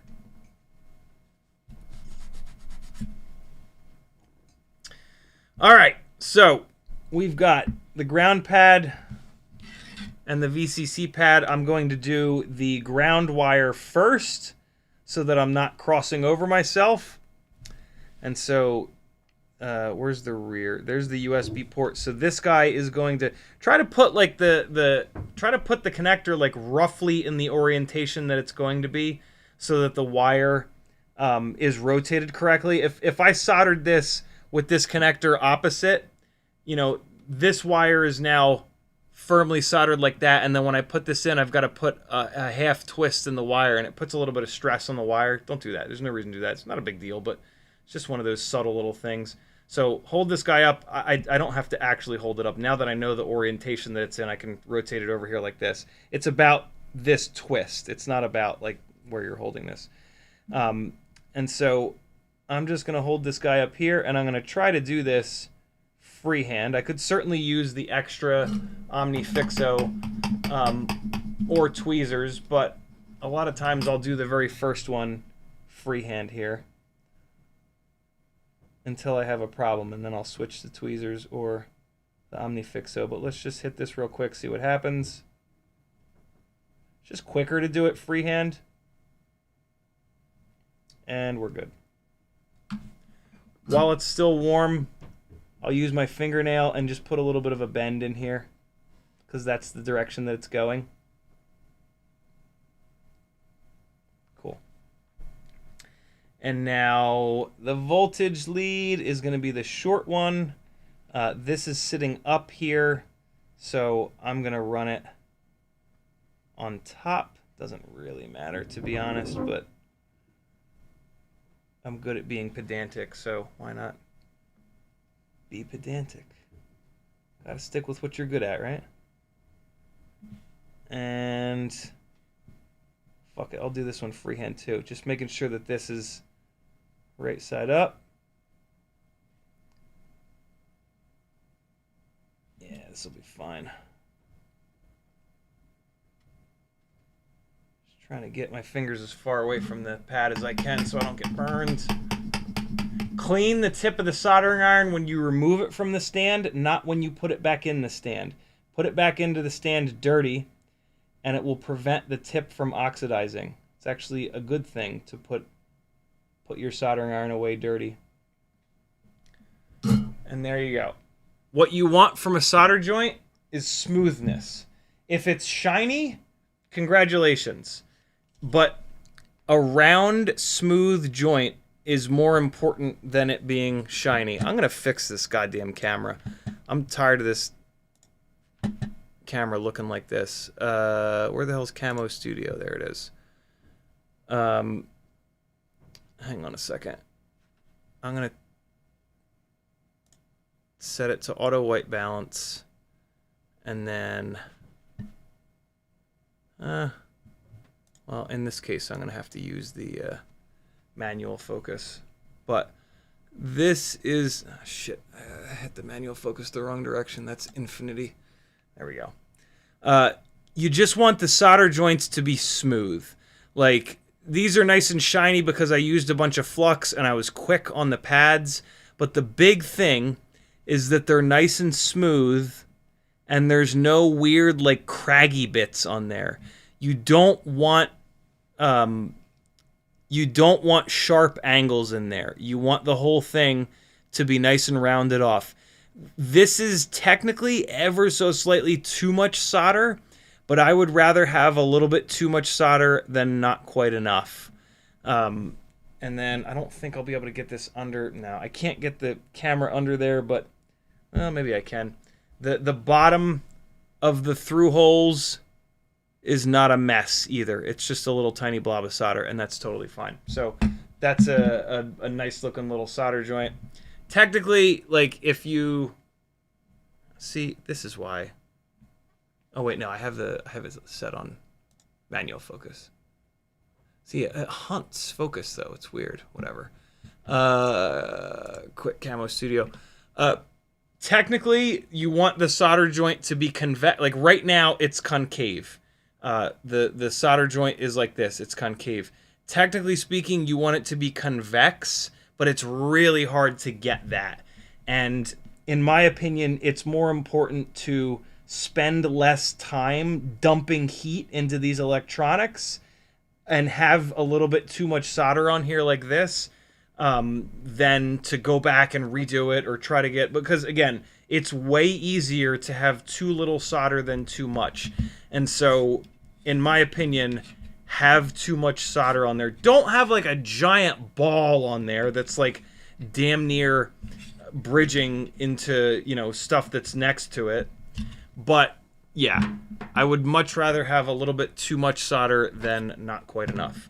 So, now, let's see if these wires are long enough. There's a chance that they won't quite be long enough. I'm pretty sure that we're okay, but I was cutting it a little close on that, so let's take a quick look. I'm just going to smash this in here real quick. And let's just see. Come on, get in there. Yeah, no, we're fine. We're good. Yep, that hole's lined up. We got a little tiny bit of slack in these. That's great. Good to go. Cool. So, I believe that's the last of the soldering because this is an 04 build and this is an HD AIO. We've just got a plug header going from the AIO to the 04 Pro. And so there are two different lengths of these wires for the 04 Lite. I'm hoping that I can use this little short one. Let's take a look. I'm going to assume that this is correctly laid out because every single one of these that I've done lately, I think that they standardize these HD plugs. Yeah, no, I'm just going to assume. Let's go for it. Usually I will check it, but in this case, let's just assume. I've not been bitten yet. This couldn't possibly be the time that I get screwed over by this. Also, I know that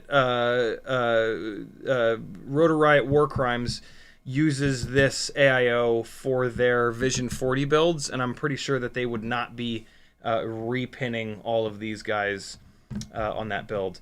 So we figured out that we're going to run this like in that orientation. Just start these on these standoffs to get it out of the way. And so let's see. Of course, this is not gonna. Of course, this is exactly not quite long enough. There's a chance that I can run it in between these boards.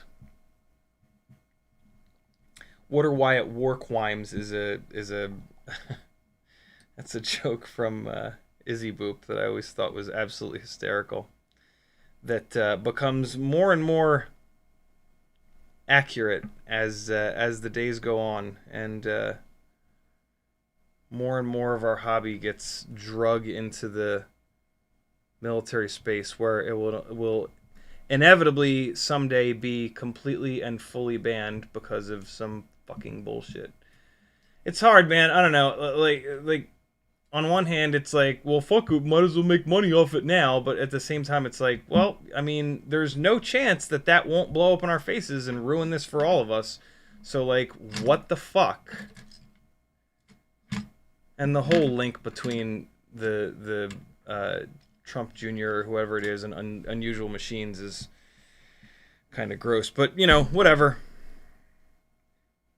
It's all about me and mine, bro. Just make as much money as you can now. Fuck the future. Pins up, red on the left. Pins up, red on the left. Okay, cool.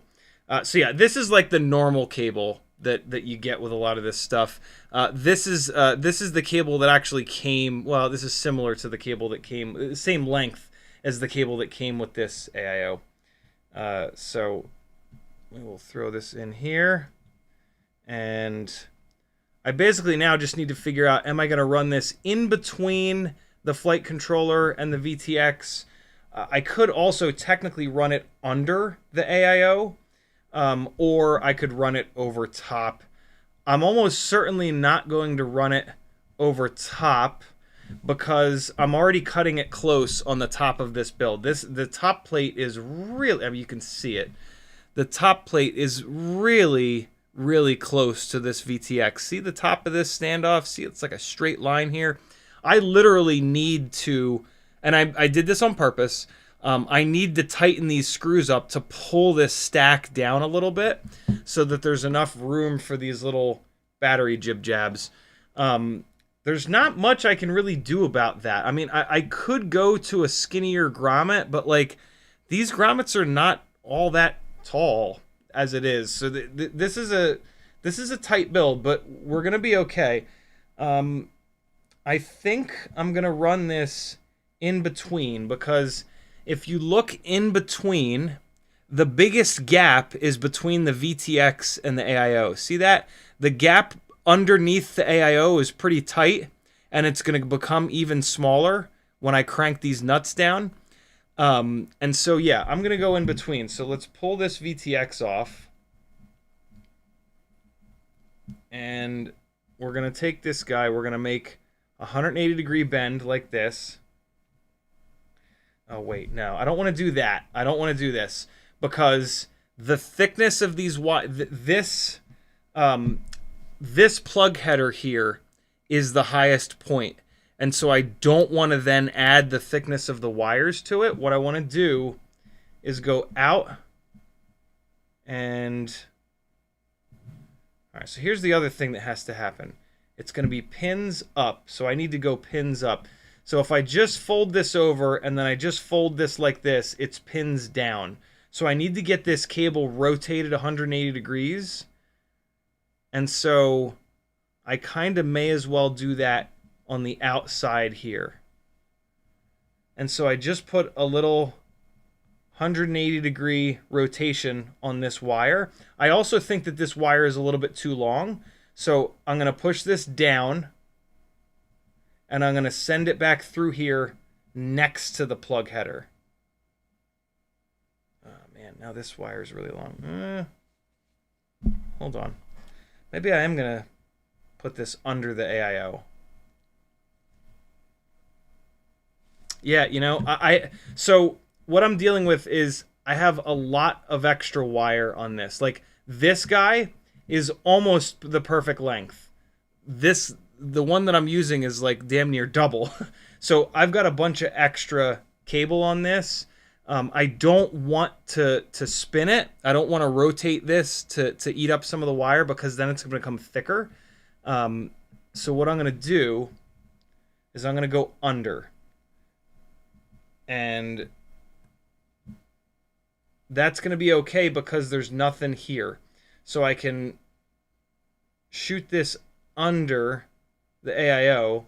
And now that's also going to use up as much of the length of this as possible. Wait, shit! I need to pull the S-bus wire. I love that they give you this. So if I look at the plug header here, the S-bus is the yellow. I can leave the extra ground, but I need to pull the S-bus. I think. You might not actually need to pull it.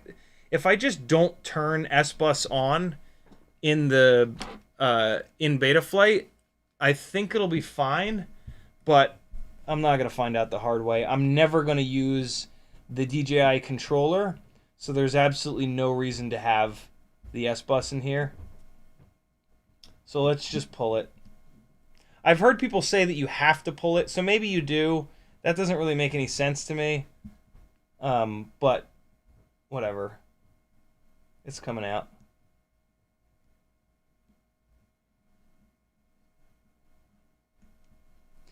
I did a little tutorial the other day on how to pull these guys out. It's really hard for me to show you how to do it. But basically, you're gonna put your sharp-tipped tweezers. You need magnification to do it. There's little plastic latches. You're gonna put your the little plastic latch holds onto a little hook on the end of the wire, on the crimped end of the wire. So you need to lift the plastic latch up so you can pull the wire out. And the way that you do that is you take the sharp tip of your sharpest tipped tweezers in at like a 45-degree angle and just wedge it down, and then just ever so slightly pick that plastic up. That's the best I can give you real quick here. I want to try to get this like 99% done here. And I know we're running out of time. Jesus, it's 11:50 already. This ain't getting... I'm not going to bolt the motors down, but just pretend like I screwed a bunch of motor screws in. That's all you're going to be missing.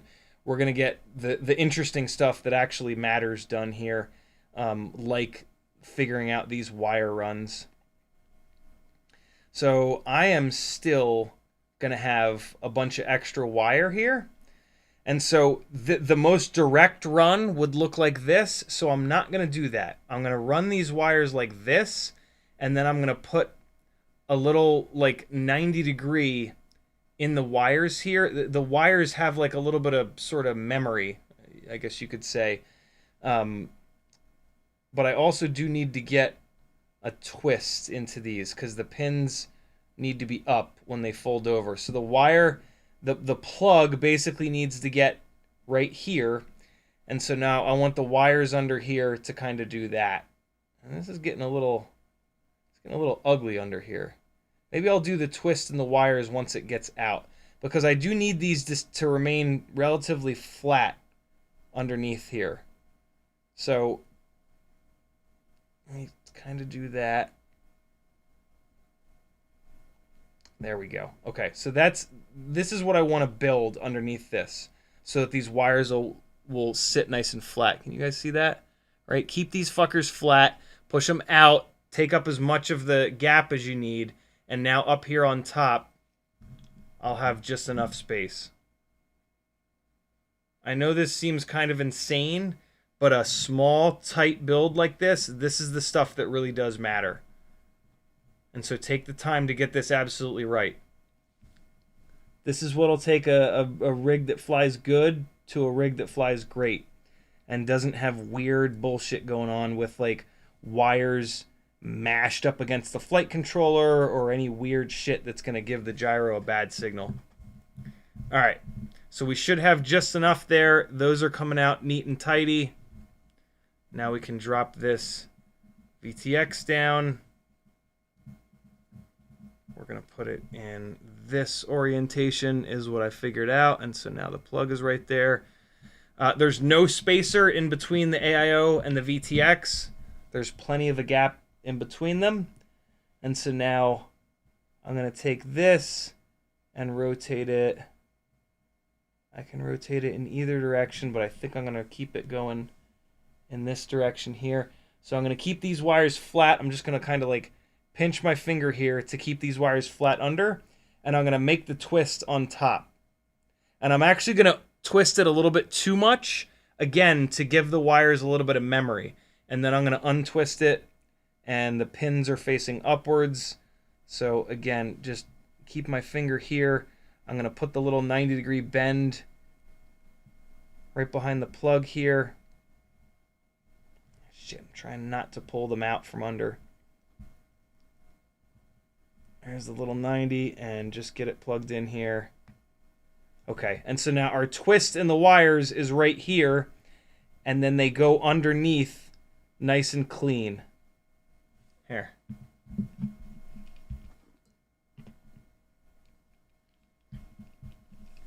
See that?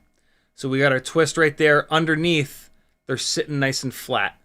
And so now we have the maximum possible gap in between the AIO and the base plate. And that gap is going to shorten up. We're going to tighten the screws down on this stack. I'm going to simulate that with my finger. And so now this is all going to tighten up. Make sense? There's also not a lot to do on these small builds, so you might as well sweat the small stuff. Oh, sorry, guys. You know? Like, we're done with this build already. ELRS is built in. So do all this little stuff absolutely perfect. And, yeah. Feel good about your builds. Don't just throw them together. All right, so we got our camera on here. Put a little angle on this. Camera clears the front of the stack perfectly. Here's what these little nuts are going to look like. The Amazon affiliate link over on CiottiFPV.com goes to a tool that I affectionately call the nut grabber, because I use it to grab nuts. It's just a little jeweler's thing, but it grabs these obnoxiously small little M2 nuts perfectly and makes it so much easier to get them started.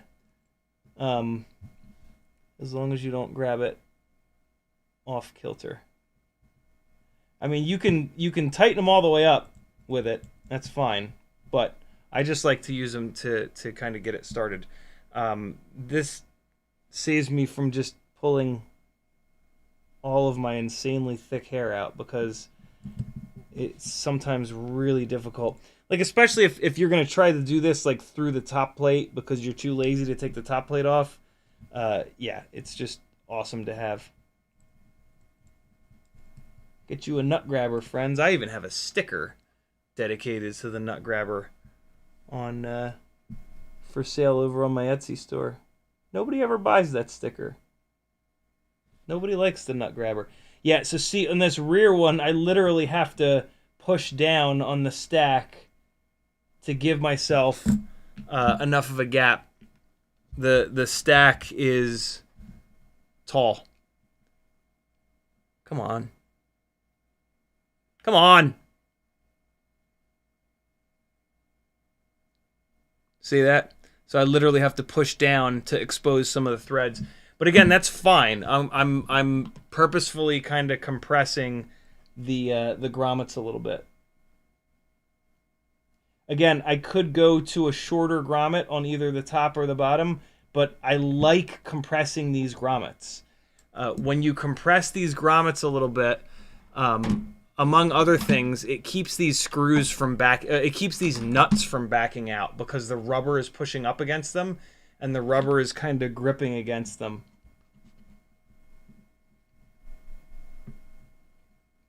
So there we go. There's that rear one. And then these side ones just need to get cranked a little bit. And the quick way to do it is just to look at the amount of thread that's exposed. If you have magnified glasses like these, it's really easy to count the number of threads above each of the little nuts. So in this case, there's 2 threads, 2 threads, 2 threads.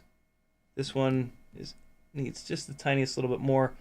And then if you just push down on it a little bit, you want to make sure that there's still a little bit of squish left. You don't want to crank these things so tight that the grommets are like exploding out of there. But you want a little bit of compression on the grommets. And so just push down to make sure that there's a little bit of motion in the ocean. And then the last thing you do is you look to make sure that there's a gap cleanly between the VTX and the AIO. And in this case, we're good because there's all kinds of little components. We pretty much did that on yesterday's live stream. Check out your USB. Make sure that's clean. This is good to go, man. Throw the top plate on so that it looks like a quad. And then, yeah, you know what? We'll throw these motors on. I think I have just enough time to get the motors on here. So this cable is going to get held down by the top plate, which is going to be fine. These little battery holder TPU pieces can just chill sort of up front here for the time being. They're going to kind of move around. And then I am using a little True RC antenna with this really nice little mount piece. Yes, this is a little bit heavy, but this thing is going to have plenty of power with these insane Happy Model 1103s. You know, this is going to be the rig that I grab when I'm flying in the wind. And so, like, the weight will actually help a little bit in the wind. Weird. I know that sounds weird, but it's absolutely true. This will be fine in the wind, even if it's lightweight, but, like, I'm not afraid of the weight on these. It gives them a good amount of momentum and a good amount of throw. And there's nothing wrong with that. So let's get this antenna plugged in here. Plugging these little UFLs in with magnification on is so nice. You actually, like, you get it. You're able to plug it in on the first shot rather than fumbling with it for 10 minutes. Although we've run into an issue where this antenna cable is not long enough. That's what this is specifically meant for. This True RC antenna. I assumed that it would be the right length, but it is not. There is like a 2 or 3 millimeter gap here that I'm not going to be able to close up. That's kind of wild. I guess this is meant for this VTX to be rotated another 90 degrees.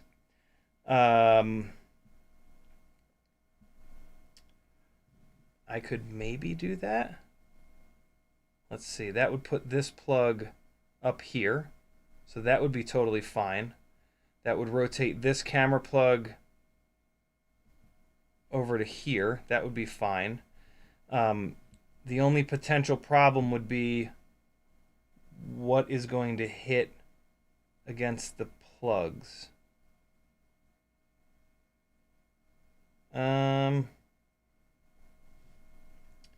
So that component is pretty tall on the bottom of the VTX, and that's going to come really close to this motor plug. I don't think that's going to work. I'm going to switch to a linear antenna. On the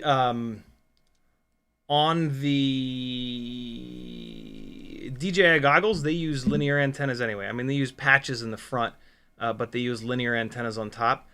So it's actually totally fine. I mean, the CP antenna on the quad, yes, it's going to give you a little bit better multipath prevention, I guess you could say. But digital really crushes multipathing anyway, and so running a linear on these is absolutely fine. No shame in that game. Where are my linear antennas? I think they're in here.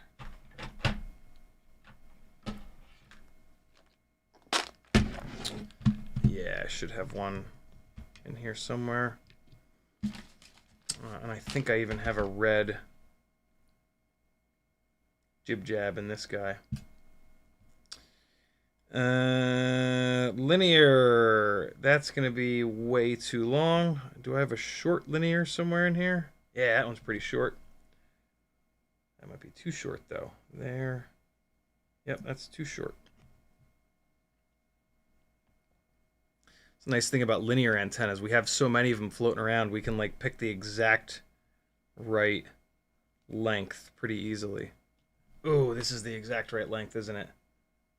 That's there. That's up there. Yeah. Yeah. This is the one. Is this one of the TBS ones? It is. This is actually one of the TBS ones. Okay. So let's get this going. So one of the other prints from Sub 250 G FPV is this guy right here, which is just like a tube, and you can kind of cut this tube down a little bit. We'll see real quick where this sits. I might not need to cut it down, but yeah, I am going to need to cut it down. That's fine. So let's take it. That's there. It needs like 2 millimeters cut off. All right, so let's try that. Oh, turn off this soldering iron. All right, so let's see. I probably didn't cut enough just now because we want to have a little bit extra length here. Oops, shitballs. Come on, get in there. There we go. Okay, that sits on there. Yeah, now I gotta cut a little bit more off. And that should be just about right.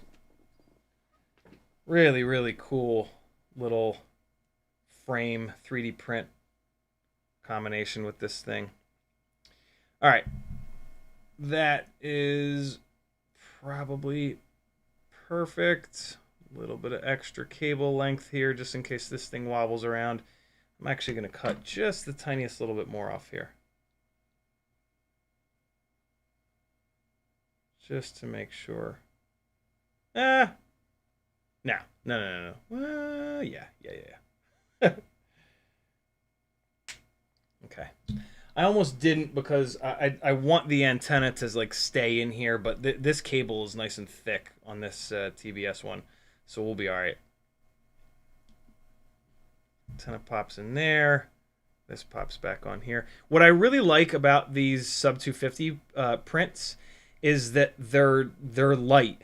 Like a lot of times the 3D prints for most stuff is like way bulky, and like using your extra weight on TPU, unless it's going to add strength, it doesn't make any sense. Like build lighter and then you can run a bigger battery, or you can just fly it lighter.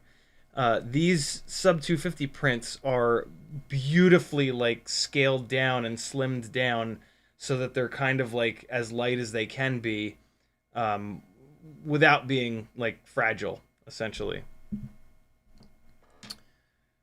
Alright, so we get this guy plugged in here, and then I am gonna put a little bit of E6000 on there. I never trust those UFLs, and also like if the I don't know what I was about to say. I completely lost my train of thought, and then I was like, wait, where was... I have no idea where I was going with that.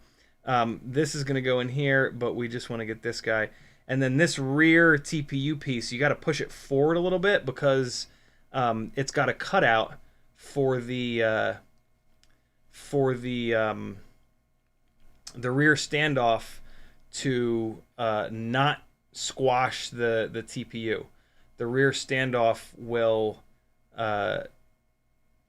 connect directly, push up against the carbon fiber so that you can really crank down that rear standoff. So the really stiff cable on this antenna is giving me a little bit of trouble here, but I just got it. So there we go. Yeah, and I wish I hadn't cut that extra little bit off of this. I might 3D print another one of these rear pieces. I wanted to have a little bit of extra slack here, but that's just pushing the antenna out of the damn thing. It's not the end of the world, but... Get in there. There we go. Okay, that's plugged in there. Yeah, see how that pops out of there? That needs E6000. In a crash, this antenna is going to get hammered, and it's going to unplug the VTX, the antenna from the VTX.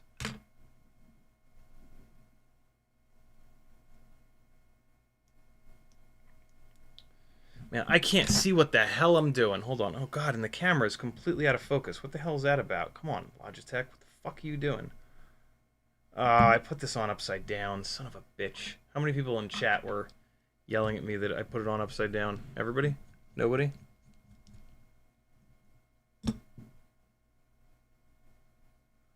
Okay. I put a little bit of Ummagawd on the front here to keep the battery from ejecting. It's tough. The Ummagawd does not have much to stick to. You're going to accidentally rip the Ummagawd off a couple times, but you'll learn to be kind of gentle with it. You can put the battery on in a way that doesn't rip it off. You'll see what I mean.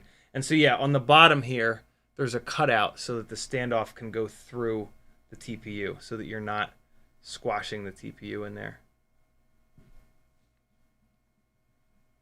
All right, now we're on correctly. And get that TPU through there. All right. There we go. Okay, there's that. Get these guys drop down. And so now we get to see if everything's going to clear. Looks all right so far. We got these guys, these little battery guys. Okay, so that one's definitely not going to sit on the front like that, but that's okay. Got these guys rotated around, and yeah, we have just enough of a gap. Ooh, that's close. That's close, but I mean, it's totally fine. I mean, this is the way that you have the tightest possible build, where it's, you know, nothing's hanging out, nothing's you know, this is like how you build it super efficiently so that it's as light as it possibly can be. A lot of builds get like kind of fat with being sort of over-engineered in different spots. You obviously don't want to be under-engineered. It's I guess it's better to be over-engineered than under-engineered, but best case scenario is to be right in between, right in that sweet spot. Cool. Front two screws are in. Rear screw, we're going to tighten a little bit here, but not too much. I did put a little spacer between this screw and the TPU because on the top it is pushing against the TPU. So you don't want to go totally nuts with this one, but with a spacer you can get it pretty tight. The main thing is just to make sure the TPU on the bottom here is not being pinched. And it is not. We are good. And so that's it.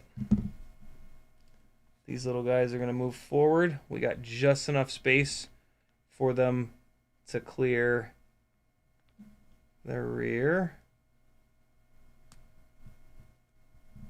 Oh boy, that's tight. Hold on.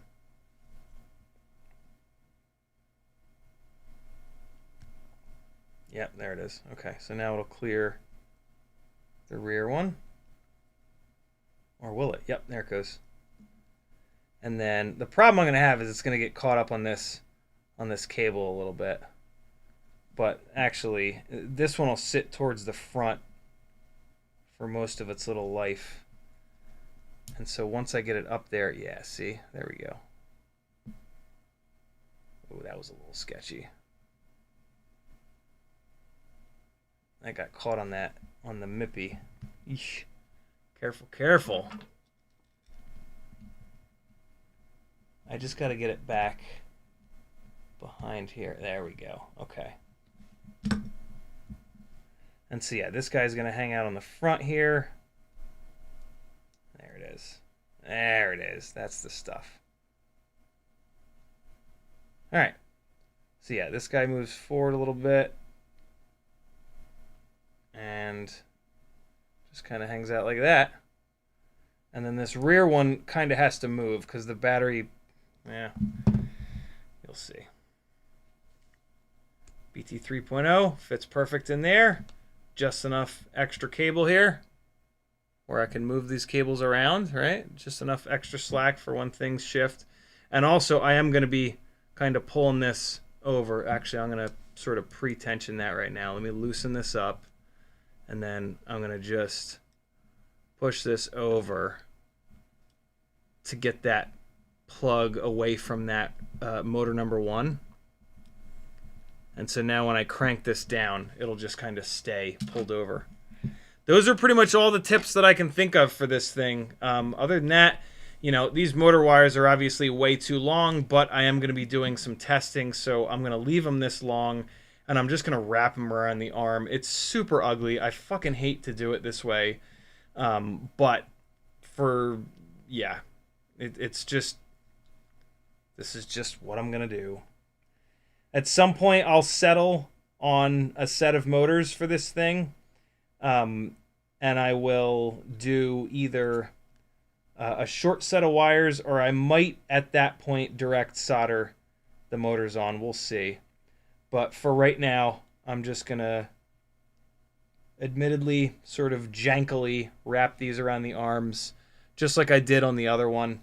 And then I'll put some nice foam pads on the bottom for landing gear to make sure that these guys don't hit the ground. Should I do it that way or should I do it this way? I kind of have to do it this way. There's not enough cable in these wires. And yeah. That's pretty much it. The motor screws that these 1103s come with, these Happy Model 1103 11,000s, are a little bit longer, and they are just long enough for this 2.7 millimeter thick purple carbon fiber. I think. Let me see.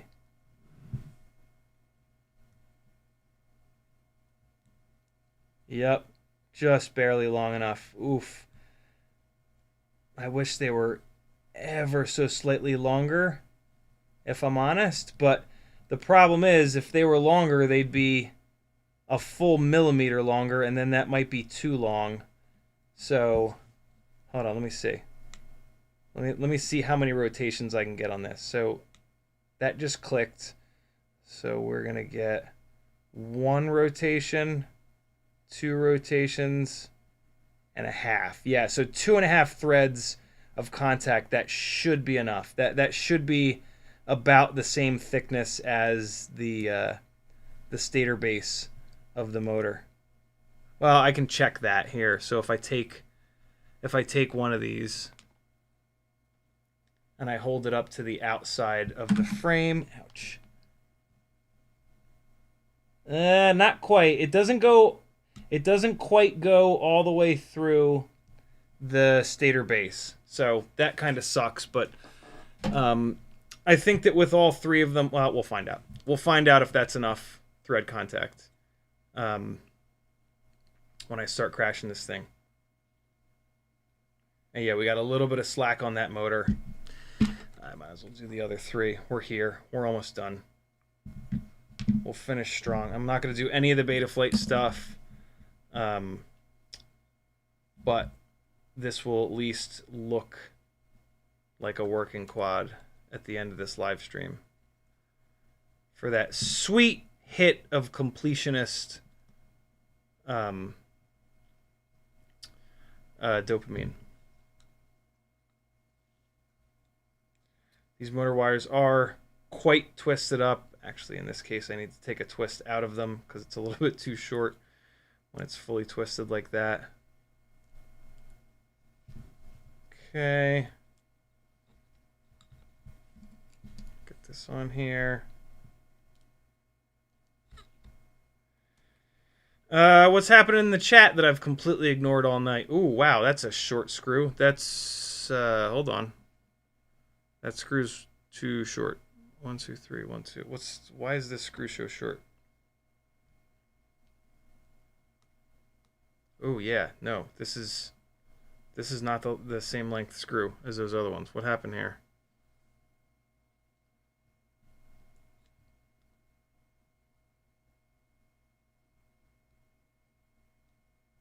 Uh-oh. What's going on? What? Those first 3 screws were the perfect length. Now these are too short. What the hell's going on? So these are M1.4, I think.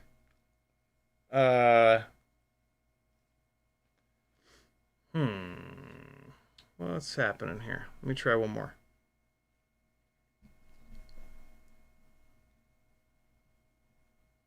Oh no, man, I'm only getting like, that's only like 1 turn. 1.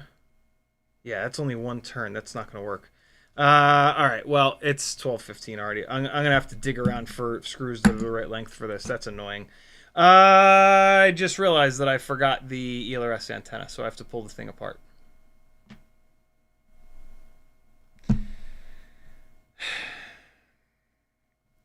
I also got to figure out where to mount this, where and how to mount this. So, yeah, okay. That's frustrating. That's just the way it goes. I can't believe I forgot about the ELRS antenna. I wonder if you guys told me in the chat. Man, I wanted to fly fucking 6 batteries on this live stream too. Why did I think I could do all these things? Oh, look at that. Well, I was running the camera from the battery, and that is more than the battery probably just went dead. Let's see, battery exhausted. Yeah, okay. Well, okay. The camera did not shit its pants all night though. So that was good. FPV.Kiwi says, what KV are the Happy Model 1103s you have? 11,000 KV? Yep, 11. Natter says, it's late, off to bed. Merry Christmas, have a good night. Thanks for hanging, brother. Natter says, I'll buy it. I'll get the nut grabber plus some proportions. Propodiles. Well, so I don't sell the nut grabber is on Amazon. So I don't have a way of getting you Propodiles, but if you buy something off my Etsy store, I ship Propodiles with everything. Ginger says, I got my whoop up and running, been practicing every day between 8 and 12 packs a day, getting a lot faster, start racing on the 11th of January, first race, very cool.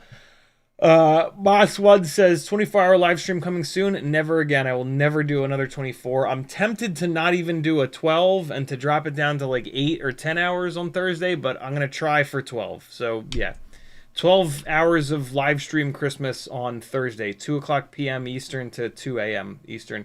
GameHat says if you rotate the 04 180 degrees, it should still be the right camera angle length. DJI close plug enough for this short cable. The problem is, as we looked at on yesterday's live stream, there are components that will start hitting each other. So yeah, this orientation was very specifically chosen. License to Drive says concave solder joint is best, where it's curved inwards, convex is curved outwards, bulbous. Yep, we talked about that. GameHat says, is there a site with transcripts from these live streams? Yep, on CiottiFPV.com, there's a button that says live stream transcripts. Natter says, with great vision comes great responsibility. Jimmy the Cow says, you're the reason I got an Omni Fixo. So much easier to solder and hold tiny frames to apply water slide stickers on. That's true, actually. Game Hat says, Bando Turtle can choose 15 or 10 millimeter standoffs. Other than that, I don't see a difference. The camera mounting setup is very different on the Bando Turtle. I like these better, actually. Whoop Fox says, what's your view on the Fractal 65? Got a frame looking to build with Hummingbird V4, some 40K Weebly motors. The Fractal frames give you less thrust, less runtime, and the way that they hold the camera is not very good. There's not really anything that I was able to find in the many months that I ran Fractal frames that's better about plastic frames. They're also a lot less, they dump all of the stress and crashes into your motors. Because the frame is not plastic, it doesn't give. And so every crash dumps all of the energy into the motor shaft, and so your motor shafts bend constantly with the Fractal frames. Stay away from them, in my experience, in my opinion. I tried so hard for so long to get those to work, and they did almost everything worse than any of the plastic frames. And that was back before we had all these really nice plastic frames now. That was back when the plastic frames weren't even that good. Gamehat says, do you know the difference between the Pro and the Bando? Just the way the camera mounts, basically. Breezy, that's a fun name. On the site right now, any idea of standoff length for Turtle 2 with 04 Lite? Cheers. You don't get to choose the standoff length. It just sort of is what it is. But 15 millimeters is the right one. That's what the Pro Turtle is going to come with. That's on the screen right now. Oh, I guess you're looking at the Bando Turtle. Yeah, the Bando Turtle mounts the camera differently. I don't like the way that it mounts the camera. I prefer this one. The Pro Turtle has the camera in here, in between the standoffs, where, in my opinion, it's going to be a lot more protected. So, yeah, in my opinion, get the Pro Turtle. Mother Richardson says, got a 250 in purple. Wall hanger sure looks nice. Look at that. I'm all caught up on chat. Thanks for hanging, friends. I wish the camera battery hadn't gone dead. Maybe I'll keep this Sony A5100. Apparently, I need to get a different dummy battery. There's still the issue of it not remembering the focus and zoom, which is going to drive me mad. But I am going to look for, I think Sony is E-mount. E-mount Sony 22 millimeter prime lens. I think there is a not super expensive lens. Is it 21 millimeter maybe? I could have sworn I saw a not super expensive prime lens. Well, here's 23 millimeter. That's kind of nice, and that's really cheap. That's a little bit too cheap though. There's 20 millimeter. Here it is. Yeah, but Rokinon makes okay lenses. I could have sworn there was like a $200 and something. Is this it? Zeiss Loxia.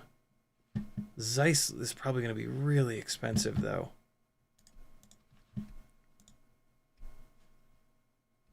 Oh my God, never mind. Jesus Christ. $1,000. Go to hell. I'm gonna look around. I'm hoping that I can find a prime lens. Prime lenses are fixed zoom, so that'll fix the zoom not staying in place. But what I'm hoping is that the prime lens will also have some sort of a manual focus override. This is so cheap that maybe I'll just try this. And it looks like it looks like this whole front part. But what these idiots do now is the electric focus will, yeah, I don't know. I'll figure it out. This might be okay. I don't know. I'll figure it out.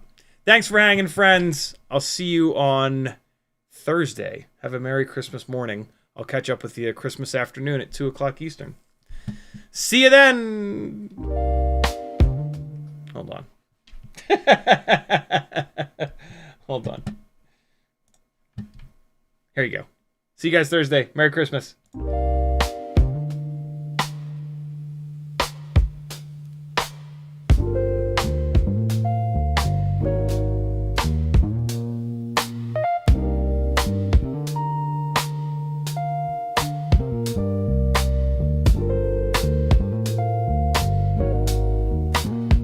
Yeah.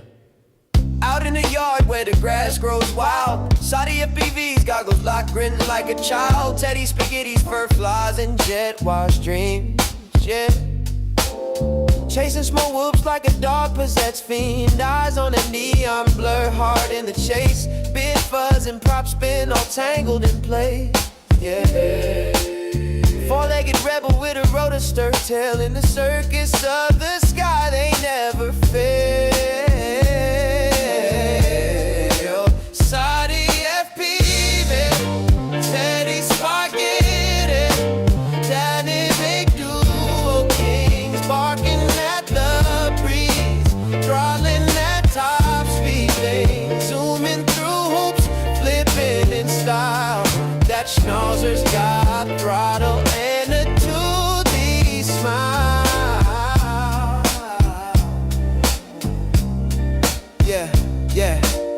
Shotties on sticks, Teddy's on paws. Side by side legends breaking all the laws. Through the kitchen over couch scale terrain. Backyard mayhem in their flight domain. No ground too sacred, no loop too tight. Fuzz fuel fury ignites the night. When pilot and pup lock eyes on the prize, every whoop they conquer is a fresh cut surprise. Yeah. Yo, Shotty behind the sticks, Teddy's leading the pack. Prop guard missiles unleashed, never looking back. No leash, no map, just freestyle mic. They on the dog drone streets every day and night. Said whoops, hitting low, gotta nail the dive. Teddy push throttle up, feel the beast come alive. I see the neon arc, got the sticks locked in, Teddy. Yeah, let's rip this loop, ride the roar of the wind, Teddy. Yep. Yeah, CiottiFPV, Teddy Spaghetti, dynamic duo kings, barking at the breeze, throttling at top speed, zooming through hoops, flipping in style.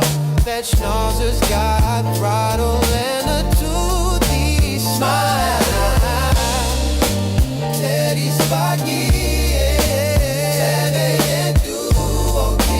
Barking at the breeze, rocking all at top speed things, zooming through hoops, flipping in style. That schnauzer's got throttle and a toothy smile. Yeah, when you hear that bar cut the rotor hum, you know Ciotty and Teddy's mission's just begun. FPV's fur-faced legends sing it loud. Yeah, Teddy Spaghetti and CiottiFPV always proud.